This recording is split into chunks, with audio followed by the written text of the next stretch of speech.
네, 시청자 여러분 안녕하십니까? 파이널샷 진행을 맡은 최효은, 심민영입니다. 네, 오늘 우리 증시 양시장 엇갈린 채로 현재 거래가 되고 있습니다. 시장 모두 다 하락세로 거래를 출발을 했었는데 그래도 코스피는 낙폭을 좀 줄여냈습니다. 보합권까지 올라왔고요. 장중한 때는 상승으로 전환을 하기도 했습니다. 현재도 강보합권, 약보합권 계속해서 좀 오락가락하고 있는 상황입니다. 외국인들의 수급에 따라서 좀 움직이고 있는데요. 장 초반까지만 하더라도 외국인들의 좀 매도 이탈이 계속됐었지만은 장중에 외국인들이 매수로 전환하면서 코스피 지수도 함께 올라오기도 했습니다. 다만 코스닥 지수가 1% 이상 하락하면서 전체 시장에 좀 부담을 주고 있는 상황입니다. 네, 외국인의 수급이 돌아오는지 여부를 함께 잘 체크해 보셔야 할 것 같습니다. 그래도 다행히 좋은 전망들이 나와주고 있는데요. 11월, 12월 연말로 갈수록 환차익과 배당 성장을 노린 외국인들의 수급이 들어올 수도 있다는 전망이 힘을 받고 있습니다. 11월, 12월로 갈수록 10월과는 다른 좀 밝은 장의 모습을 보여주길 바라보겠습니다. 네, 오늘도 준비했습니다. 시장 마감을 위한 마지막 한방. 지금 출발할게요. 파이널샷.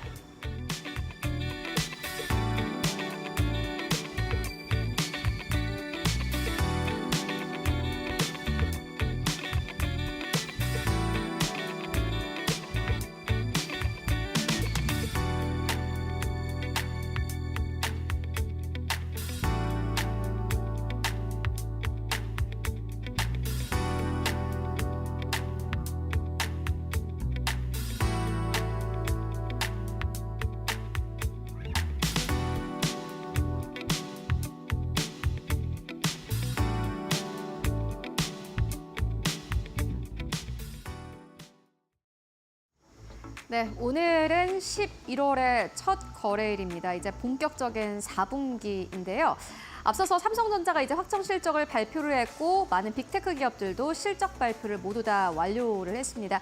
이제 우리에게 중요한 것은 얼마 남지 않았습니다. 오늘 관련된 전체적인 시장 상황 함께 만나보고 가도록 하겠습니다. 오늘 신한투자증권 측에서 리포트를 냈습니다. 미국 주식시장 아픔에 공감하는 한국 주식시장이다 라는 제목의 리포트를 냈습니다. 사람이 진짜 좋을 때 같이 웃어야 진짜 친구라는데 미국 시장에 우리는 아픔에만 너무 공감하는 듯합니다. 하락할 때 함께 크게 동조화되는 현상을 보여주고 있는데요. 다만 올라갈 때는 비동조화되는 이상한 현상이 현재 나타나고 있습니다. 간밤 증시 3대 지수가 일제히 하락하면서 거래를 마감을 했습니다. 보시다시피 다우존스 산업평균지수 1% 가깝게 하락세 나타냈고요. S&P 500은 거의 2% 가깝게 하락세 나타냈습니다. 3대 지수가 일제히 4.3 최고치 부근에서 계속해서 머물고 있는 상황입니다. 일단은 기술주 중심의 나스닥 지수가 간밤에는 2.7% 넘게 하락하면서 거의 3% 가까운 하락세를 나타내기도 했습니다. 이제 18,000선이 깨질 수 있다라는 전망도 함께 나오고 있는데요. 지지선이자 저항선이었는데 과연 나스닥 지수가 오늘 밤에는 어떠한 움직임을 보여줄지 여러분들 확인해 보실 필요가 있을 것 같습니다. 특히나 지금 이 시각에 3대 지수를 보는 이유는요. 이 한국 시장이 미국 시장의 하락과 더욱더 크게 연동이 되고 있기 때문입니다. 오늘은 코스닥 지수가 이와 크게 연동이 되면서 현재 거래가 되고 있는데요. 오늘 코스피가 장중한 때에는 2,537선까지 급락을 하기도 했습니다. 간밤 시장이 마감되고 난 이후에 실적을 발표한 미국 기업들 때문이었습니다. 특히나 간밤에 필라델피아 반도체 지수가 급락한 가운데 인텔이 실적을 발표를 했는데 인텔이 결국에는 또 부진한 실적을 발표를 했습니다. 이에 따라서 좀 시장에서 우려감이 크게 나왔습니다. 그리고 외국인들의 수급도 문제입니다. 오늘 현선물 쪽에서 계속해서 순매도를 지속하다가 장중한 때에는 순매수로 전환하기도 했는데 현재 구간에서는 100억 원 넘게 순매도세를 나타내고 있는 상황입니다. 100억 원은 사실 매도 금액으로 좀 잡히기엔 작긴 합니다만은 결국에는 전체 스탠스로 봤을 때 매수보다는 매도 우위를 지속하고 있다라는 점이 시장의 부담감으로 작용을 하고 있는 듯하고요. 또 삼성전자, SK하이닉스 오늘 다시 한번 빠지고 있습니다. 사실 지수가 좀 빠지더라도 삼성전자, SK하이닉스가 올라간다면은 그래도 투자자분들이 좀 안심을 할 텐데 지수는 보합권에서 거래가 되고 있습니다만은 삼성전자와 SK하이닉스가 하락세를 나타내고 있는 게 오늘 시장의 특징이라고 할 수 있겠습니다. 그리고 빅테크 기업들도 실적을 발표를 했습니다. 아마존과 애플이 실적을 발표를 했는데 애플의 경우에는 시장의 예상치를 상회하는 매출과 EPS를 기록을 했습니다. 그리고 AI 쪽에서 성과가 나오고 있다라고 팀쿡 CEO가 직접 밝히기도 했습니다. 아이폰 16도 잘 팔리고 있다라고 밝혔는데 애플의 주가는 시간의 거래에서 오히려 하락세를 나타냈습니다. 대중국 쪽의 수출이 잘 좋지 않았기 때문인데요. 중화권 매출은 전년 동기 대비해서 감소한 것으로 나타났습니다. 현재 이 시장에서 가장 주목을 하고 있는 부분은 애플의 중국 매출입니다. 특히나 중국 쪽에서 화웨이 쪽의 전체적인 이 소비를 격려하고 있는 상황이기 때문에 애플의 이번에 중국 실적을 주목을 했었는데 역시나도 안 좋았습니다. 이에 따라서 시간의 거래에서 좀 하락하는 흐름을 보여줬습니다. 애플의 흐름은 그랬고요. 다만 아마존의 실적에 대해서는 비슷했는데 좀 시장에서는 괜찮게 평가를 했습니다. 역시나 아마존도 애플이랑 비슷하게 EPS와 매출에서 모두 다 시장의 예상치를 상회했습니다.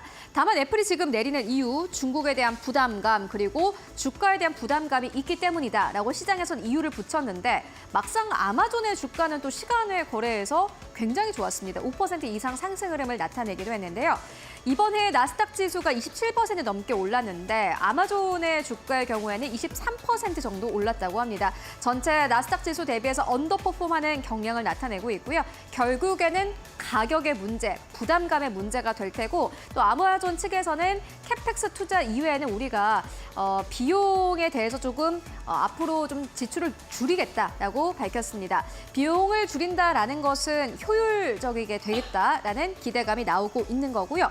이에 따라서 아마존과 애플의 주가는 시간의 거래에서 약간 엇갈렸습니다. 오늘 우리 시장에서 거의 비슷한 흐름을 나타내고 있는 상황이고요. 그리고 달러에 대한 원화의 환율도 역시나 마찬가지로 중요합니다. 오늘 시장에서는 또 수출주가 강세 흐름을 보여주고 있습니다. 특히나 화장품 쪽 오늘 시장에서 수출 쪽 데이터가 잘 나오면서 상승 흐름을 타고 있는 상황입니다. 전체 한국의 10월 수출 지표가 발표가 됐는데 전년 동월 대비해서 4.6% 넘게 증가했다고 합니다. 시장이 예상했던 것은 7% 증가였는데 사실 시장의 예상보다는 많이 못 미치는 수치이긴 했습니다만은 지금까지는 미국 쪽의 수출이 잘 나오고 있다라는 이러한 데이터와는 다르게 이번에는 중국 쪽의 수출이 굉장히 좋았습니다. 중국 쪽의 수출이 좀 살아나는 것이 아닐까 하는 기대감 나왔고요. 미국과 중국에 모두 다 포함이 되어 있는 화장품 쪽 오늘 잘 가고 있는 상황입니다. 일단 시장에서 고려해야 되는 부분이 굉장히 많습니다. 이러한 부분들 함께 고려해 보시면 좋을 것 같고요. 그렇다면은 오늘 우리 시장에서 여전히 중요한 관전 포인트입니다. 삼성전자 함께 알아보시죠. 네, DB금융투자가 오늘 장중에 리포트를 발행을 했습니다. 삼성전자가 현재 부담 없는 진입 시점이다라고 밝혔는데요. 삼성전자가 최근에 실적 발표를 통해서 HBM3 8-12단 양산을 현재 판매 중이고 주요 고객사에게는 4분기 중에 HBM3를 판매할 것으로 예상된다라고 밝혔습니다. 고객사는 아마 우리가 예상하듯 엔비디아겠죠. 그렇기 때문에 어제부터 오늘까지 주가 흐름 나쁘지 않았습니다. DB금융투자도 역시나 마찬가지로 비슷한 커멘트를 했는데요. 디램 매출 대 HBM 비중은 현재 3분기에 18%로 추정이 됩니다. 정확하게 HBM 매출은 알 수 없기 때문에 추정을 하는 건데 만약에 엔비디아 쪽으로 공급이 본격화된다면 4분기에는 29%대까지 그 비중이 올라갈 것으로 보인다라는 전망을 함께 하기도 했습니다. 그리고 삼성전자는 B2C 쪽은 여전히 수요가 약하다라고 밝혔는데 역시나 DB금융투자도 역시나 마찬가지로 B2C 쪽은 수요 약세가 이어지지만은 메모리 판가 저항도 불가피할 것이지만은 이 HBM 비중이 늘어난다면 주가는 다시 한번 상승할 수 있다라는 기대감을 내비치기도 했습니다. 4분기 같은 경우에는 DS 쪽 영업이익 9조 원대로 현재 예상이 되고 있습니다. 일단은 실적 성장이 그래도 기대가 되고 있는 부분인데요. 이 DB금융투자 측에서는 삼성전자의 목표 주가를 9만 원대로 유지를 했습니다. 12개월 선행 PB를 기준으로 했을 때 1배 미만으로 내려와 있는 상황입니다. 일단 장부가만 봤을 때는 부담 없다라는 객관적인 지표가 현재 시장에서 가장 확실하고도 중요한 지표다라는 의견을 제시를 했습니다. 일단 오늘 시장에서 삼성전자의 흐름 어제장 생각하면 나쁘지는 않습니다. 계속해서 따라가 보시면 좋을 것 같고요. 이어서 다음 주에는 어떠한 일정들을 좀 소화하게 될까요? 함께 만나보시죠. 먼저 기업들의 실적 발표 이어집니다. 이번 주에도 많은 기업들이 실적을 발표를 했습니다. 에코프로 그리고 LNF 2차 전지 양극재 쪽도 오늘 실적을 다 발표를 했고요. 다음 주에도 역시나 마찬가지로 실적 발표가 이어지는데 중요한 것은 다음 주에 성장주의 실적 발표가 이어진다라는 겁니다. 카카오, 네이버 그리고 게임주들 실적 발표하니까요. 실적에 따른 주가 영향 함께 확인해 보시면 좋을 것 같고 그리고 신한투자증권 측에서는 밸류업도 여전히 우리가 주목해야 되는 이슈다라는 의견을 함께 내기도 했습니다. 그리고 무엇보다 다음 주에는 대통령 선거 있고요. 대통령 선거에 가려져서 약간 좀 중요성이 좀 잊혀지는 듯한 FMC도 역시나 마찬가지로 다음 주에 있습니다. 그리고 무엇보다 대통령 당선에 따른 시장금리 등락에 좀 주목을 해야 한다라는 의견도 함께 나오고 있는데 파월 의장의 발언이 이번에 중요한 이유가 있습니다. 바로 새로운 대통령의 정책에 대한 언급이 있을 것이냐 그 여부를 확인하셔야 되고요. 경제 지표에 대한 해석도 함께 확인을 해보셔야 될 필요가 있을 것 같습니다. 오늘 장부터 다음 주 장까지 미리 좀 이렇게 살펴보고 왔는데요. 일단 오늘의 시그널 이렇게 만나봤습니다. 그렇다면은 오늘 시장에서 중요한 헤드라인 어떤 것들이 있을까요? 이어서 신민영 앵커가 전해드립니다. 네, 오늘 개별 종목별로는 어떤 이슈들이 있을지 종목 헤드라인 통해서 살펴보도록 하겠습니다. 종목 시그널 4개 열어보도록 하겠습니다. 첫 번째 소식입니다. SK이노베이션 관련 소식입니다. 합병 법인의 출범 관련 기대감 그리고 밸류업 기대감까지 더해지면서 오늘 주가 강세 흐름 이어가고 있습니다. SKENS가 SK이노베이션에 흡수 합병되죠. 이에 따라 오늘부터 새로운 합병 법인이 공식적으로 출범하게 됩니다. SK이노베이션은 SKENS의 합병과 함께 자회사 SK온과 SK트레이딩 인터내셔널의 합병 절차도 마친 상황입니다.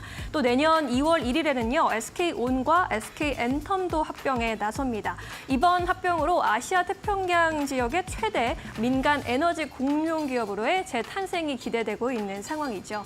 여기에 더해서 SK이노베이션은 통합 법인의 시너지 효과가 본격적으로 예상되는 2027년 이후에 자기 자본이익률 ROE의 10%를 달성하겠다라고도 이야기하면서 밸류업에 대한 기대감을 높이기도 했습니다. 관련돼서 조금 더 자세한 내용은 전문가 연결해서 살펴보도록 하겠습니다. 두 번째 헤드라인입니다. HPSP 관련 소식입니다. 특허 무효 심판에서 승소했다라는 소식에 급등하고 있고요. 반면에 HPSP의 특허 무효 소송을 제기했던 EST의 경우에는 주가 급락세를 면치 못하고 있습니다. 이 소식을 두고서 증권가에서는 HPSP의 가장 큰 디스카운트 요인으로 작용한 소송 리스크가 드디어 완화됐다라는 평가를 내놨습니다.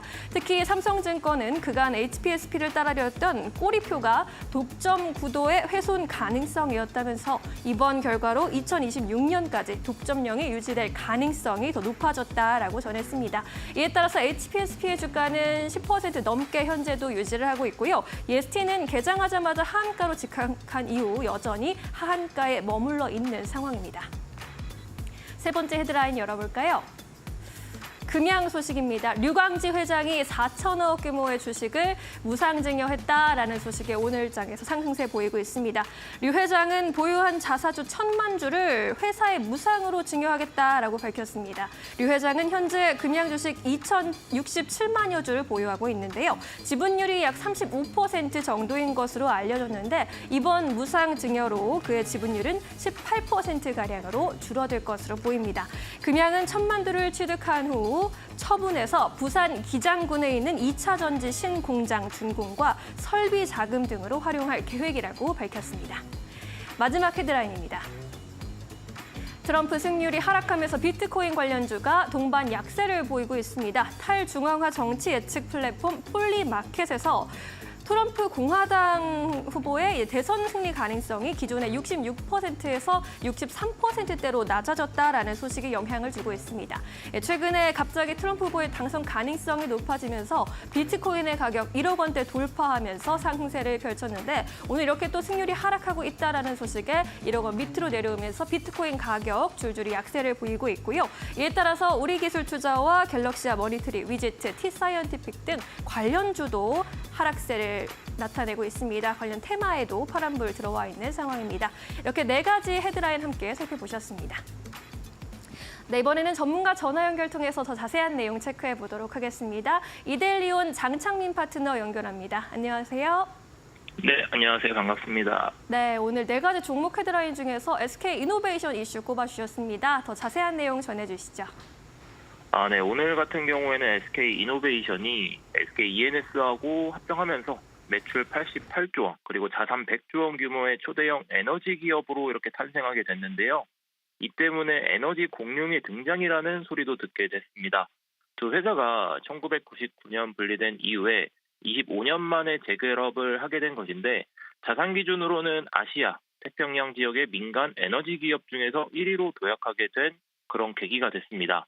SK 이노베이션은 에너지 사업과 인적 그리고 물적 역량을 좀 통합해서 에너지 산업, 밸류체인 전반을 아우르는 사업 구조를 구축하고 안정적인 수익 구조와 그리고 미래 에너지 사업의 성장 동력을 확보해서 수익성하고 성장성을 동시에 좀 제고하기 위해서 이렇게 통합을 했다고 밝혔는데요. 그리고 지난 30일이죠.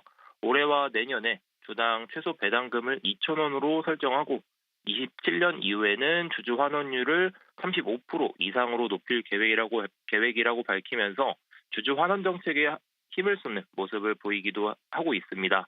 게다가 2027년 이후에는 자기 자본 이익률인 ROE를 10%로 높인다는 방침을 밝히면서 기업 이익에 보다 신경을 많이 쓸 것으로 보입니다. 그리고 통합 출범을 하면서 수소 관련 이슈도 한번 좀 부각받을 수 있지 않을까 보고 있는데요. 오늘은 수소 관련주들이 별다른 수급을 받는 모습을 좀 보이고는 있지는 않지만, 오늘 같은 경우에는 일진다이아가 10%대 상승하는 모습을 보이기도 했습니다.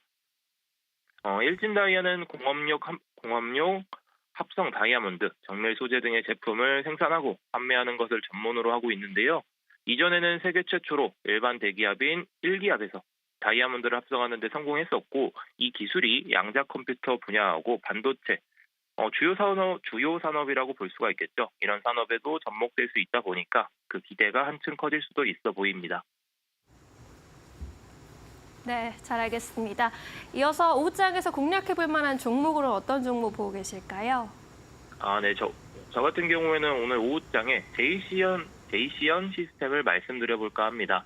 오전장에도 한 차례 수급을 받으면서 좋은 흐름을 좀 이어나가고 있는 종목인데요. 지난주 10월 25일이죠. 미국이 중국산 드론을 전면 배제한다는 소식에 따라서 제이시언 시스템은 중국으로의 정부 유출을 견제하기 위해 미국 드론 제조사 패럿 아나피하고 협력하는 것으로 알려져 있다 보니까 강세를 보이기도 했었습니다.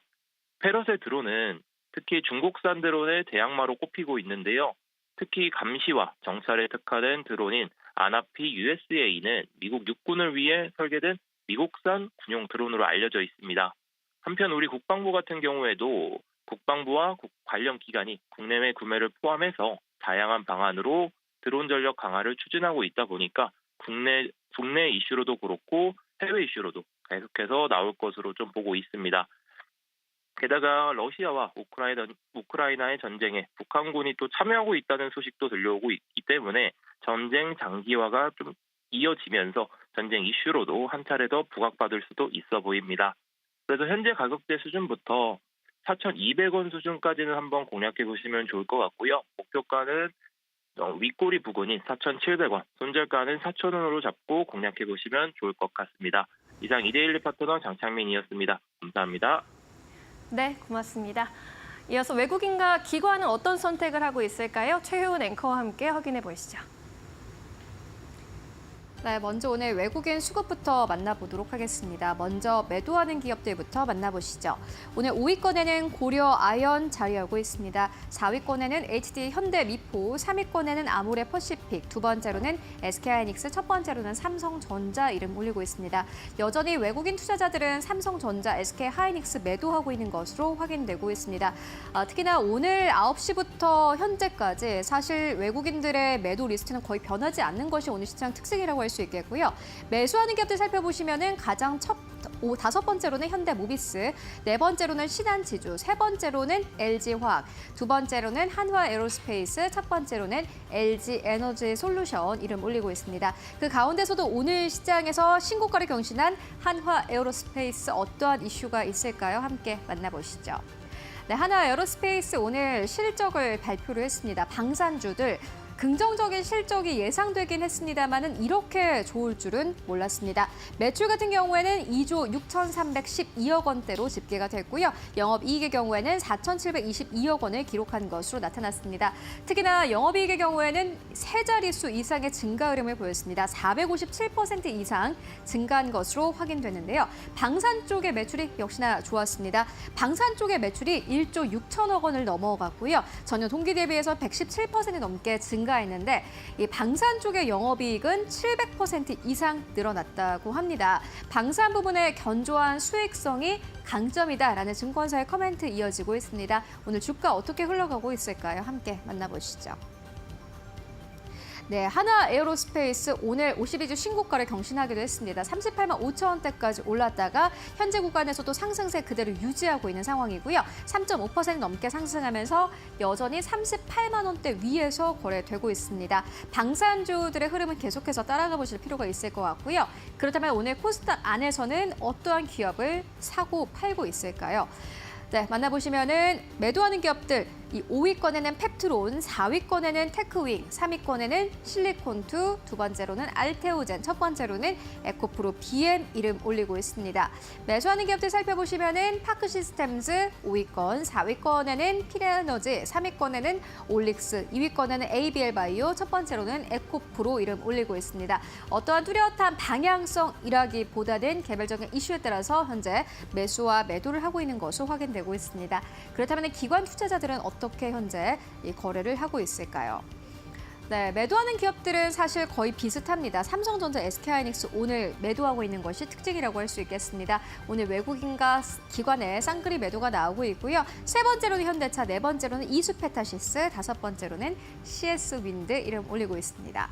네, 매수하는 기업들 살펴보시면 5위권에는 HD 현대미포, 4위권에는 신한지주, 그리고 3위권에는 APR 이름 올리고 있는데요. 특히나 APR 같은 경우는 다음 주 실적 발표 앞두고 있는 상황입니다. 기관의 대량 매수가 들어오고 있고요. 2위권에는 삼성 SDI, 1위권에는 아모레퍼시픽 이름 올리고 있습니다. 그렇다면 오늘 코스닥 안에서 기관 투자자들의 수급 흐름은 어떨까요? 네, 매도하는 기업들부터 살펴보시면 기관 투자자들은 오늘 오히려 HP, SP에 대해서 차익을 실현하고 있는 것으로 확인되고 있습니다. 어제 이어서 오늘까지 상승 흐름을 타고 있는 HP, SP 기관의 매도세 나타내고 있고요. 4위권에는 알테오젠, 3위권에는 파마 리서치, 2위권에는 에이럭스, 그리고 1위권에는 탐런 토탈솔루션 이름 올리고 있고요. 매수하는 기업들 살펴보시면 5위권에는 숲, 그리고 4위권에는 에코프로 BM, 3위권 테크윙, 2위권에는 성우, 그리고 1위권에는 주성 엔지니어링 이름 올리고 있습니다. 어제와 비슷하게 매수하는 기업들 잡히고 있습니다. 그렇다면 탐런 토탈솔루션 어떠한 기업일까요? 이어서 만나보도록 하겠습니다. 오늘 코스닥에 상장한 따끈따끈한 새내기주입니다.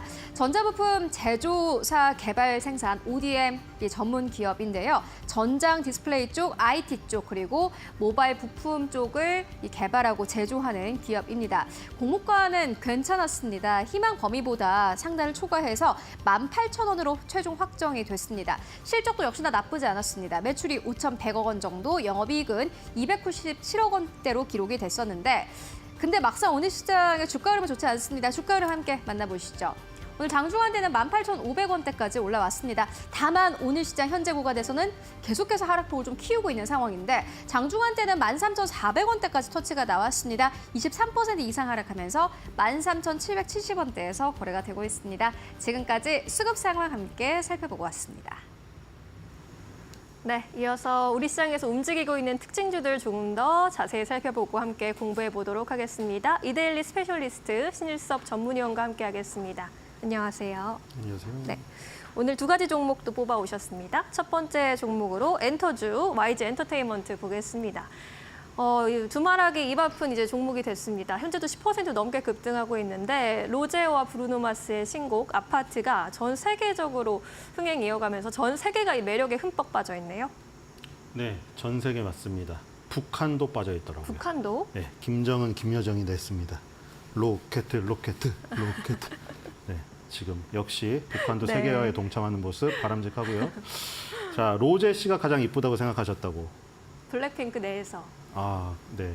저는 약간 센터병이 있어가지고, 네. 네, 항상 제니 좋아하시나요?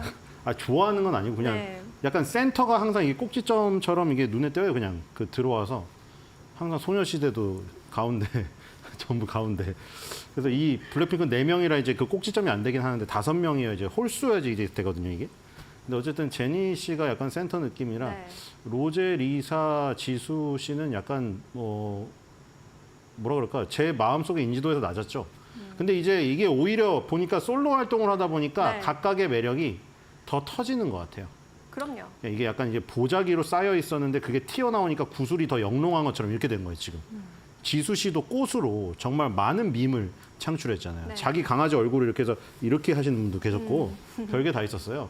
그리고 이제 아파트 나왔고 리사 씨는 또 화려하게 그 저기 참석을 하셔가지고 빅토리아 시크릿 그 저 쇼에 참석을 속옷 쇼에 란제리 쇼에 참석을 하셔서 그래요? 란제리 쇼가 오랫동안 안 하다가 부활했잖아요. 그게 약간 성상품화와 막 여성을 막 압박시키는 그런 트렌드가 지금 그런 트렌드가 아니거든요. 편한 옷이고 뭐 이런 거 와이어도 없어지고 이러잖아요, 속옷이. 그래서 빅토리아 시크릿이 6년 만에 부활을 했는데 이 리사 씨가 거기서 이제 메인 무대에 쓰셨더라고요. 그래서 어쨌든 이렇게 각자의 활동을 하면서 또 명품 앰버서더들을 다 네. 맡고 있잖아요. 그렇게 활동을 하면서 인지도를 더 높이다 보니까 오히려 그 4명이 활동할 때의 숨겨졌던 매력이 더 폭발하고 있다. 그리고 내년에 완전체 활동을 한다고 하니 오히려 더 좋은 게 아닌가.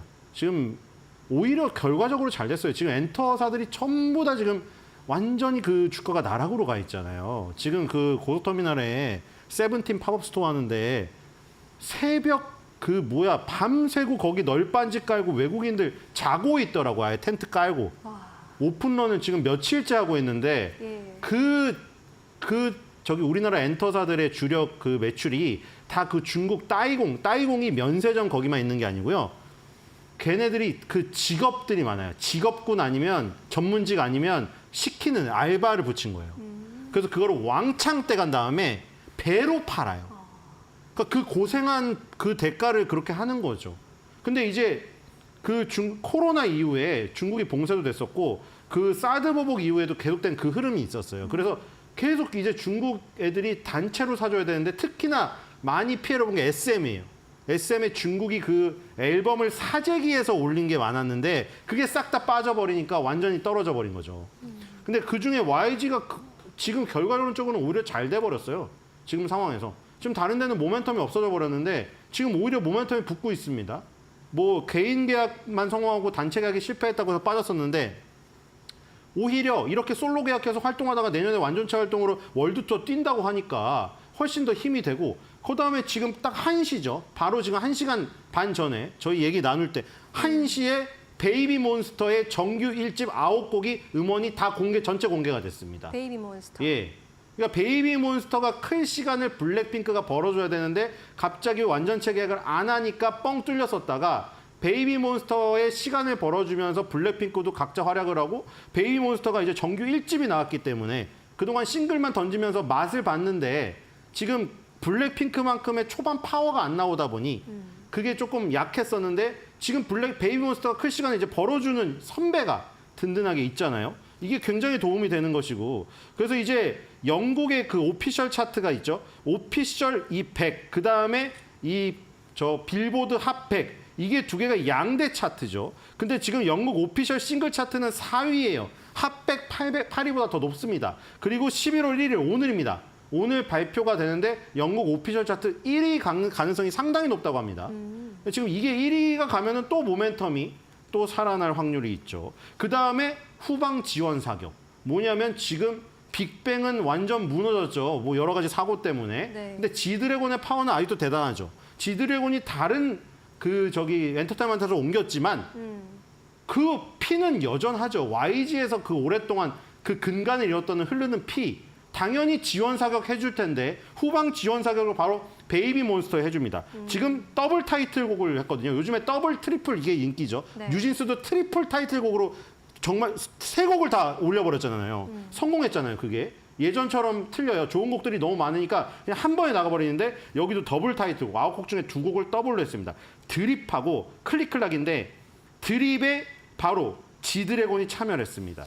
그래서 제가 아직 그 베이비몬스터는 솔직히 이제 잘 모르겠더라고요. 이 명을. 근데 로라 씨라는 분이 지드래곤 선배님이 작곡에 참여했다는 소식을 듣고 너무 놀라서 몇 번이고 진짜냐고 물었다. 근데 진짜였습니다. 그래서 지드래곤이 드립 작곡에 참여를 하면서 과거 YG 출신으로서 후배를 지원 사격까지 해주고 있다. 그러니까 지금 지드래곤이 또 앨범을 냈잖아요. 이게 지금 다 시너지가 나는 거예요. 로제의 아파트 히트, 베이비몬스터의 정규 1집 출시, 그리고 지드래곤의 7년 만에 앨범 출시.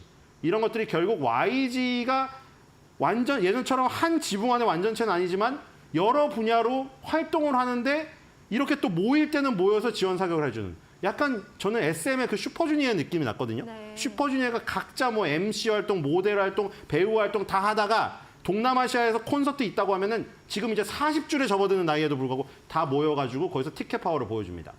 그러니까 그런 모습이 여기서도 지금 나오고 있다. 역시 한 번 YG는 영원한 YG, 한 번 SM은 영원한 SM 이런 것 같아요. 그리고 베이비몬스터가 어제 한 곡을 선공개했거든요. 클릭클락을 먼저 클릭클락을 먼저 선공개했는데 초고속 1000만 뷰를 돌파했는데 선공개한 지 21시간 만에 24시간 하루가 지나기 전에 1000만 뷰를 찍었습니다. 일단 이 지금 그 온라인에서는 굉장히 강력한 이 흐름이 나오고 있다. 그리고 이 알고리즘으로 엮여서 유튜브가 돌아가잖아요. 네. 결국 로제의 아파트를 보다 보면 당연히 이제 베이비 몬스터께 또 영상이 뜰 거고 그걸 보다 보면 지드래곤께 또 뜰 거고 알고리즘에 물려서 서로 시너지가 나서 조회수가 폭발하는 이런 상황이 발생될 수 있죠. 그러니까 오히려 지금 YG가 맨 처음에 무너졌는데 포트폴리오가 가장 다양하지 않으니까요. SM이나 JYP 같은 경우에는 포트폴리오가 상당히 다양합니다. 가수진이 너무 탄탄해요. 근데 YG는 너무 없었잖아요, 개수라고 하면 돼요, 포트폴리오가. 그래서 지금 오히려 먼저 무너졌던 게 지금은 오히려 도움이 되고 있는 이 상황. 여기서 이제 베이비몬스터만 좀 크고 제일 아쉬운 건 이제 트레저죠. 남자 가수가 크지 못했다는 게 이게 가장 약점이에요. 네. 지금 SM에는 NCT가 있고 JYP에는 스트레이키즈가 있는데 그리고 하이브에는 세븐틴이 있잖아요. 근데 YG의 트레저가 그 정도 수준에 이르지 못했기 때문에 빅뱅의 명맥을 잊지 못하는 가운데 빅뱅이 빵 뚫려버리니까 구멍이 나버린 거예요. 그래서 지금 이게 좀 아쉽지만 남자 가수도 이제 빨리 이 베이비몬스터랑 블랙핑크가 활동하는 가운데 새싹을 키워야겠죠. 이렇게 하면 이제 YG에도 모멘텀이 좀 생기지 않을까 싶습니다. 네, 베이비몬스터 이제 새롭게 정규 1집을 내놨는데 제2의 블랙핑크가 될 수 있을지, 그리고 블랙핑크도 또 완전체로 나온다고 하니까요. 앞으로의 흐름 지켜보도록 하겠습니다. YG 엔터테인먼트였습니다. 두 번째 종목 3현으로 넘어갈게요. 저는 이 종목을 오늘 좀 처음 보는 종목이어서 찾아봤는데 올해 상장했네요. 3월에 상장했고 오늘 갑자기 상한가 뿜고 있습니다. 오늘 몇 안 되는 상한가에 진입을 했네요. 어떤 일인가요? 뭐 하는 방송 회사인가요? 들어오기 전에 살짝 풀렸었는데 다시 상한가에 갔어요. 지금도 상한가네요? 네, 일단 그 불꽃놀이 이번에 어디서 보셨나요? 여의도 집에서 가서. 여의도 거길 가셨다고요? 그 현장을? 전경련 회관에서 봤어요. 회관 네. 안에서요. 그런 공간이 있나요 또? 네. 오, 좋네요. 어쨌든 그 불꽃놀이 얘기를 왜 하냐면은 불꽃놀이를 제일 제가 잘 볼 수 있는데 일단 네. 여의도의 높은 고층 건물이에요. 어디든 높은 곳. 그렇죠. 고층 건물이에요. 그래서 뭐 그 남의 집인데 가서 뭐 복도에서 사진 찍었다. 처음에 그랬는데 나중에 알고 보니까 또 뭐 그거라며요. 뭐 친구 초대받고 갔는데 그 아줌마가 오버한 거다 해서 뭐 해명하고 이랬는데 어쨌든 높은 곳에서 잘 보인단 말이죠.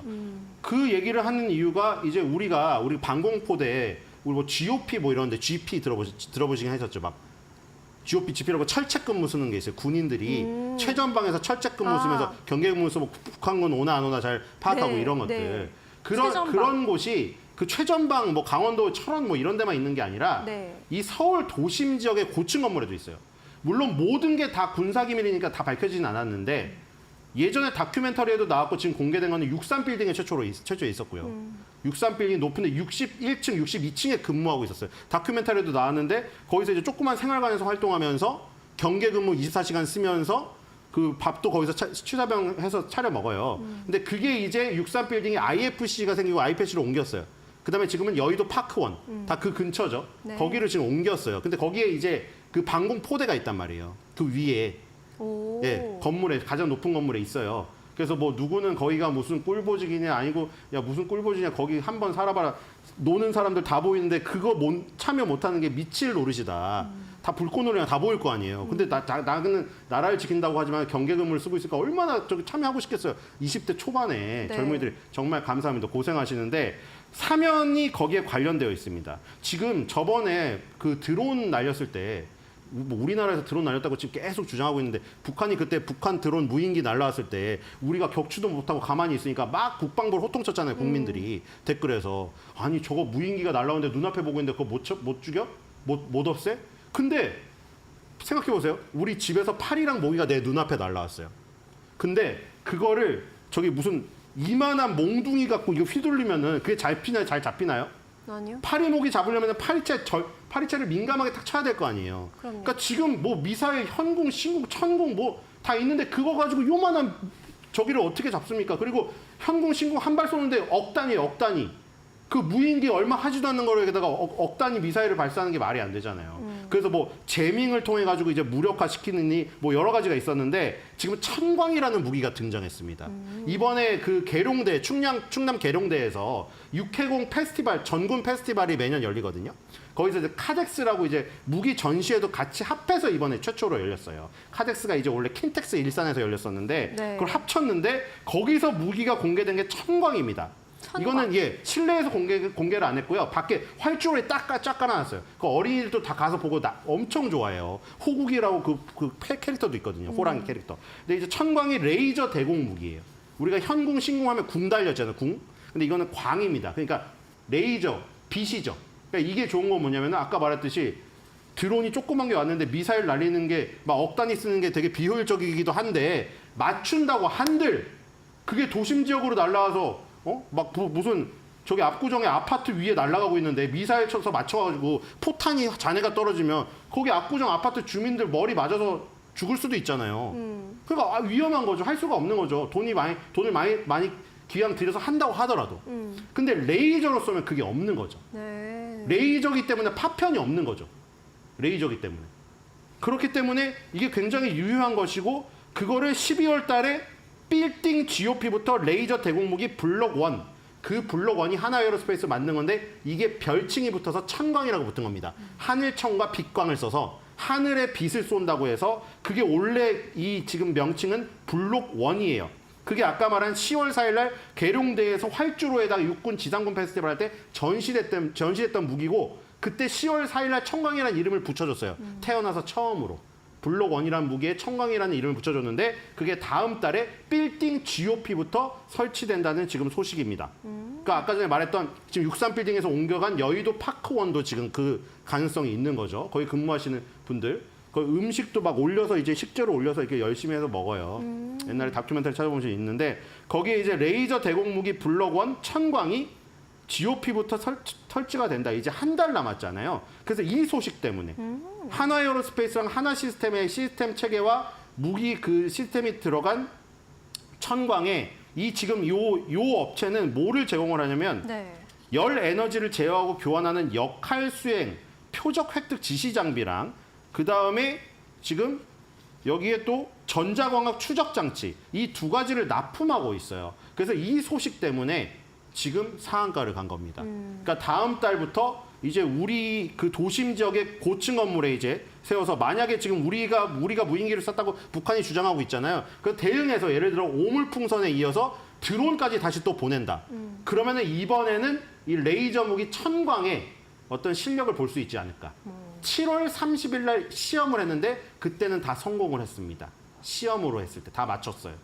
그래서 이번에 실전에서 아마 쓰이는 때가 곧 오지 않을까 이런 생각이 듭니다. 오물풍선도 맞출 수 있는데 오물풍선은 크기가 워낙 크고 오물이 들어있기 때문에 도심에서 맞췄을 경우에 그 아래 차들이나 사람 머리에 맞을 가능성이 있어요. 그래서 이제 드론이 왔을 때 완전히 분해해서 파편 안 났게 파괴하는 모습. 네. 이거라는 한번 기대해 봅니다. 그래서 사면이 상한가를 갔다. 재밌네요. 하늘천, 빛광, 천광 관련해서 기대감 받아가고 있는 사면까지 살펴봤습니다. 잘 참고해 보시기 바랍니다. 오늘 말씀 여기까지 들을게요. 고맙습니다.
네, 팩트체크 코너로 이어가 보도록 하겠습니다. 오늘도 함께 해보도록 하겠습니다. 이델리 성주원 법조팀장 모셨습니다. 안녕하십니까? 안녕하십니까? 네, 오늘 가장 첫 번째 이슈로 고려아연을 좀 짚고 가도록 하겠습니다. 고려아연이 2조 5천억 원 규모의 유상증자를 발표를 했습니다. 시장이 반응을 했고요. 매일매일 나오는 뉴스에 따라서 고려아연의 주가는 계속해서 반응을 하고 있습니다. 이 부분부터 먼저 좀 짚고 가죠. 네, 뭐 많이들 알고 계시겠지만 고려아연이 이제 발행 주식의 20%에 달하는 373만여 주를 주당 67만 원에 일반 공모 형태로 신규 발행한다고 발표했죠. 전체 조달 금액 2조 5천억 원 가운데 2조 3천억 원을 차입금 상환에 사용하겠다라고 밝혔는데 이것은 앞서 진행한 자사주 공개 매수 과정에서 발생한 부채를 해소하기 위한 것입니다. 특히 우리사주조합의 신주 20%를 우선 배정하고 일반 청약자는 3%로 제한하는 방식을 채택했는데 이 소식이 전해지면서 시장은 즉각 반응하는 모습을 보였습니다. 고려아연 주가는 물론 오늘은 지금 또 강세를 보이고 있긴 합니다만 지난 2일간 35% 넘게 폭락했고 시가총액이 10조 원 넘게 또 증발하기도 했습니다. 한국 기업 거버넌스 포럼은 밸류를 파괴하는 자본시장 교란 행위라면서 강하게 비판하기도 했습니다. 네, 그리고 이제 금융감독원이 고려아연 유상증자의 위법 확인 시 경영진 증권사 책임을 물을 것이다. 이렇게 이야기를 했는데 보니까는 좀 문제를 삼은 것 같아요. 어떻게 보십니까? 네, 일단 금감원은 이 고려아연이 공개 매수 진행 과정에서 유상증자 계획을 의도적으로 숨겼을 가능성에 주목하고 있습니다. 고려아연이 지난 11일 정정 공개 매수 신고서에서 재무 구조 등의 변경을 가져오는 계획을 수립하고 있지 않다라고 밝혔는데 실제로 14일부터 미래에셋증권이 이 유상증자를 위한 실사를 진행한 것으로 드러났습니다. 그러니까 뭐 시점으로 봤을 때는 11일 날은 계획이 없다, 14일부터 실사, 그러면 뭐 문제 없는 거 아니냐 싶지만 사실 그 실사를 진행하기 위해서 그런 작업들 그리고 이런 작업들이 그냥 하루아침에 결정되기 어렵다는 점들을 감안하면 금감원에서는 이사회가 이런 차입과 유상증자 계획을 모두 알고 순차적으로 진행했다면 기존 공개매수 신고서에 중대한 사항이 빠진 것이다. 라면서 부정거래 소지가 있다라는 지적을 하는 것입니다. 이에 금감원은 주관사인 미래에셋증권에 대한 현장 검사에 착수했고 또 회계 처리 기준 위반 가능성도 조사하고 있습니다. 그렇다면은 이번에 이 유상증자가 경영권 분쟁에는 어떠한 영향을 미치는지도 궁금하거든요. 네, 이번 유상증자는 고려아연 경영권 분쟁에서 향방을 가를 수 있는 중요한 변수가 될 전망인데요. 유상증자가 성공적으로 완료가 된다면 최윤범 고려아연 회장 측 지부는 영풍 MBK 연합을 앞서게 됩니다. 하지만 금감원의 조사 결과에 따라서 이 유상증자 계획이 중단될 가능성도 있습니다. MBK 영풍 측은 이미 신주 발행금지 가처분 신청 등 법적 대응을 예고한 상태입니다.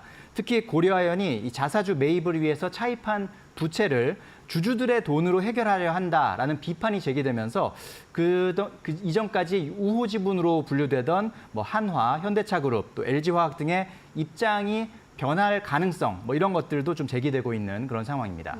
앞서서 이제 고지가 됐던 유상증자가 만약에 성공적으로 마무리가 된다면은 최 회장 쪽이 조금 더 유리할 것이다. 근데 이게 잘 진행될 수 있을지에 대해서는 아직은 미지수인 것 같다라는 의견 듣고 왔고요.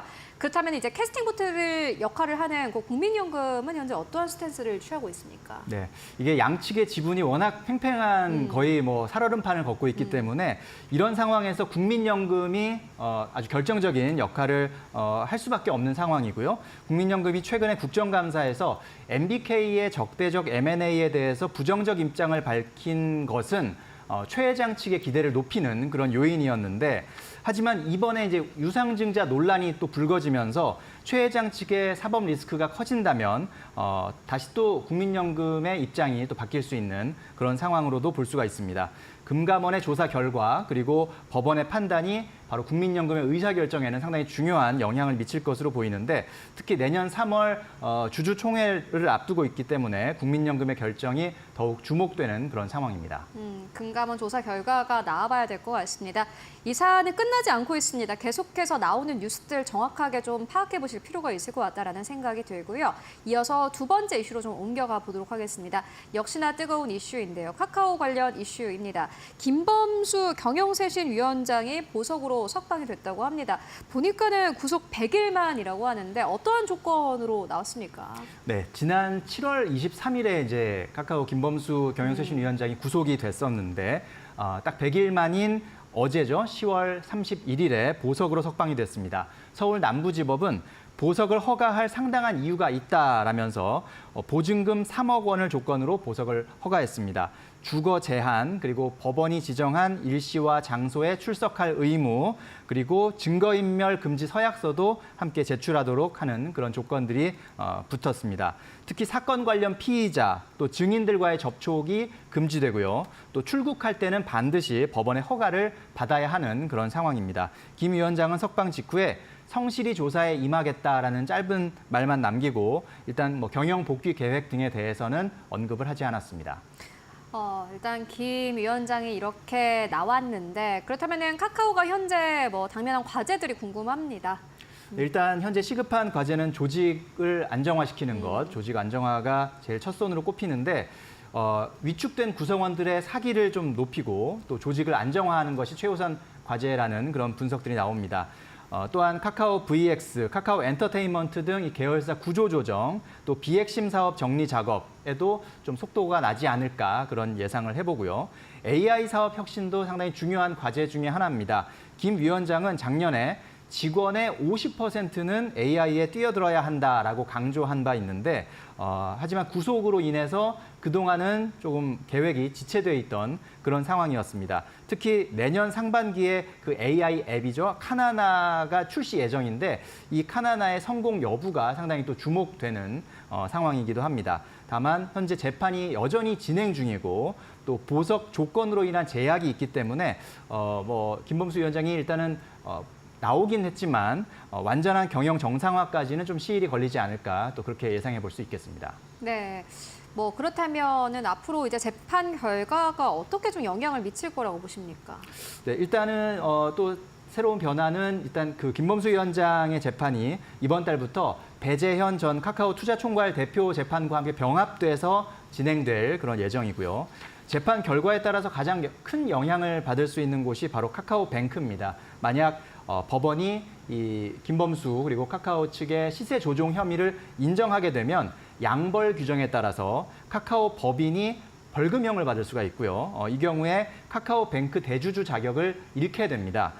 그렇게 되면 대주주 자격이 상실되게 되면 이제 10% 이상의 지분을 보유할 수 없게 되는 그런 제한이 있기 때문에 그렇게 되면 현재 2대 주주인 한국투자증권 등으로 대주주가 바뀔 수 있고요. 또 카카오 입장에서 봤을 때는 그 금융사업 전반에 큰 변화를 또 예상해 볼 수 있습니다. 사실 카카오가 이제 카카오뱅크를 가지고 있는 것은 시장에서 긍정적인 포인트인데 막상 카카오뱅크의 주가 측면에서만 보자면은 이 부분은 좀 호재일 수 있다라는 이 시장의 인식이 있습니다. 앞으로는 어떻게 변화할지를 확인해 보시면 좋을 것 같고요. 이어서 세 번째 이슈로 옮겨가 보도록 하겠습니다. 하이브 관련 이슈입니다. 민희진 전 대표의 어도 대표이사 복귀 시도가 좌절됐다고 합니다. 아직도 이 이슈는 계속되고 있는 것 같아요. 이 내용부터 먼저 짚고 갈까요? 아마도 이 이슈도 계속해서 좀 장기화되지 않을까 생각이 드는 상황인데 일단은 이번 주에 법원이 민희진 전 대표의 가처분 신청을 각하했습니다. 그리고 이어진 어도어 이사회에서 역시 민희진 대표이사 선임안이 부결되면서 민희진 대표의 복귀가 무산된 그런 상황입니다. 법원은 하이브가 이사들에게 업무 지시를 하더라도 이사들이 이를 따를 법적 의무가 없다라고 판단한 것인데요. 현재 어도어의 이사회는 5명으로 구성되어 있는데 그중에 하이브 측 인사가 최소 3명으로 과반을 차지하는 구조입니다. 따라서 이 법원의 앞선 그 각하 결정 이후에 이사회에서 이 민희진 대표이사 선임안이 부결되는 것은 어떻게 보면은 예견된 수순이었다 이렇게 말씀드릴 수가 있겠고요. 또 민희진 전 대표 측은 하지만 주주 간 계약은 여전히 유효하다라고 주장하고 있습니다. 그렇지만 또 법원에서는 이 문제는 본안 소송에서 다뤄져야 할 사안이라고 판단하고 있습니다. 네, 그리고 하이브는 어도어 정상화에 나서겠다 이렇게 밝혔는데 이건 어떤 내용입니까? 네, 일단은 뭐 특히 그 뉴진스 프로듀서 재계약에 있어서 빠른 시간 안에 진전이 있기를 기대한다라고 하이브 측에서는 밝혔고요. 또 하이브 측에서는 이번 분쟁 과정에서 드러난 문제점들을 해결하겠다라고 약속하면서 인적 쇄신도 고려하고 있다라고 밝혔습니다. 네, 그렇다면 이제 민희진 전 대표의 반응도 궁금한데 어떻게 반응을 했습니까? 네, 뭐 민희진 전 대표가 오늘 유튜브 방송에 나와서 자신의 심경들을 좀 얘기하긴 했는데 끝까지 해볼 수 있는 데까지 해보겠다라고 밝히면서 법적 대응 의지를 강조한 부분이 눈에 띕니다. 가처분 신청 자체가 이제 각하됐던 아까 말씀드렸던 가처분 신청이 사실은 승소 가능성이 그렇게 높지 않았다는 것을 본인이 알면서도 그렇게 소송을 제기했다라고 설명을 하기도 했는데요. 그 이유는 자신의 결백을 입증하고 하이브의 마지막 기회를 주기 위해서였다라고 설명하기도 했습니다. 그러니까 어떻게 보면 하이브 측에서는 민희진 전 대표가 나가기 위해서 이렇게 뭐 그런 것들을 했다라고 얘기를 하고 있지만 민희진 대표는 다시 복귀 의사를 밝히면서 그것이 아니다라는 자신의 어떤 진정성을 비록 그 가처분 소송 자체는 각하됐지만 어떤 그 의지를 일단 보여줬다. 이 말은 앞으로 나중에 있을 계속 이어질 다른 소송에서 좀 유리한 정황으로 또 반영될 수 있다. 이런 해석도 나오고 있는 상황입니다. 그리고 민 전 대표는 주주간 계약 위반에 따른 권리 행사를 적극 검토하겠다라는 입장도 밝혔습니다. 사실 이렇게 이제 시끄럽게 이러한 일이 있었던 게 처음인 것 같거든요. 아무래도 K-팝 쪽에 영향이 있을 것 같은데 어떻게 보십니까? 네, 아무래도 가요계에서는 이 어도어를 둘러싼 내용이 지금 꽤 오래 이어지면서 팬들의 피로감이 좀 극에 달했다라는 지적도 나오고 있습니다. 하이브로서는 일단 법원의 각하 결정을 받아냈지만 사태가 장기화하면 할수록 또 여론 악화가 부담이 될 수밖에 없는 그런 상황이고요. 장기화하면 계속해서 뭐 민희진 전 대표도 그렇고 뉴진스도 마찬가지고요.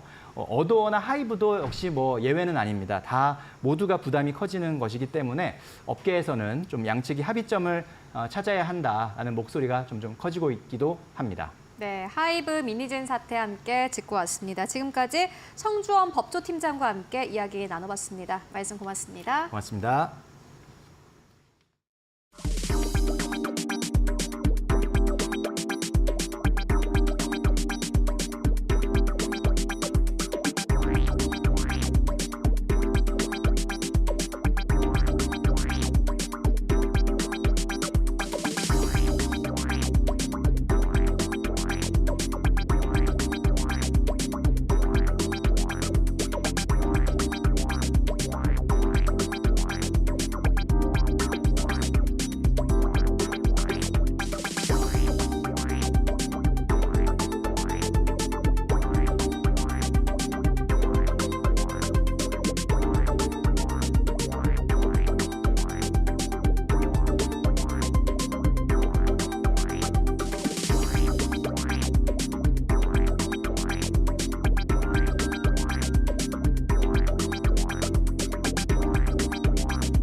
마켓 무버입니다.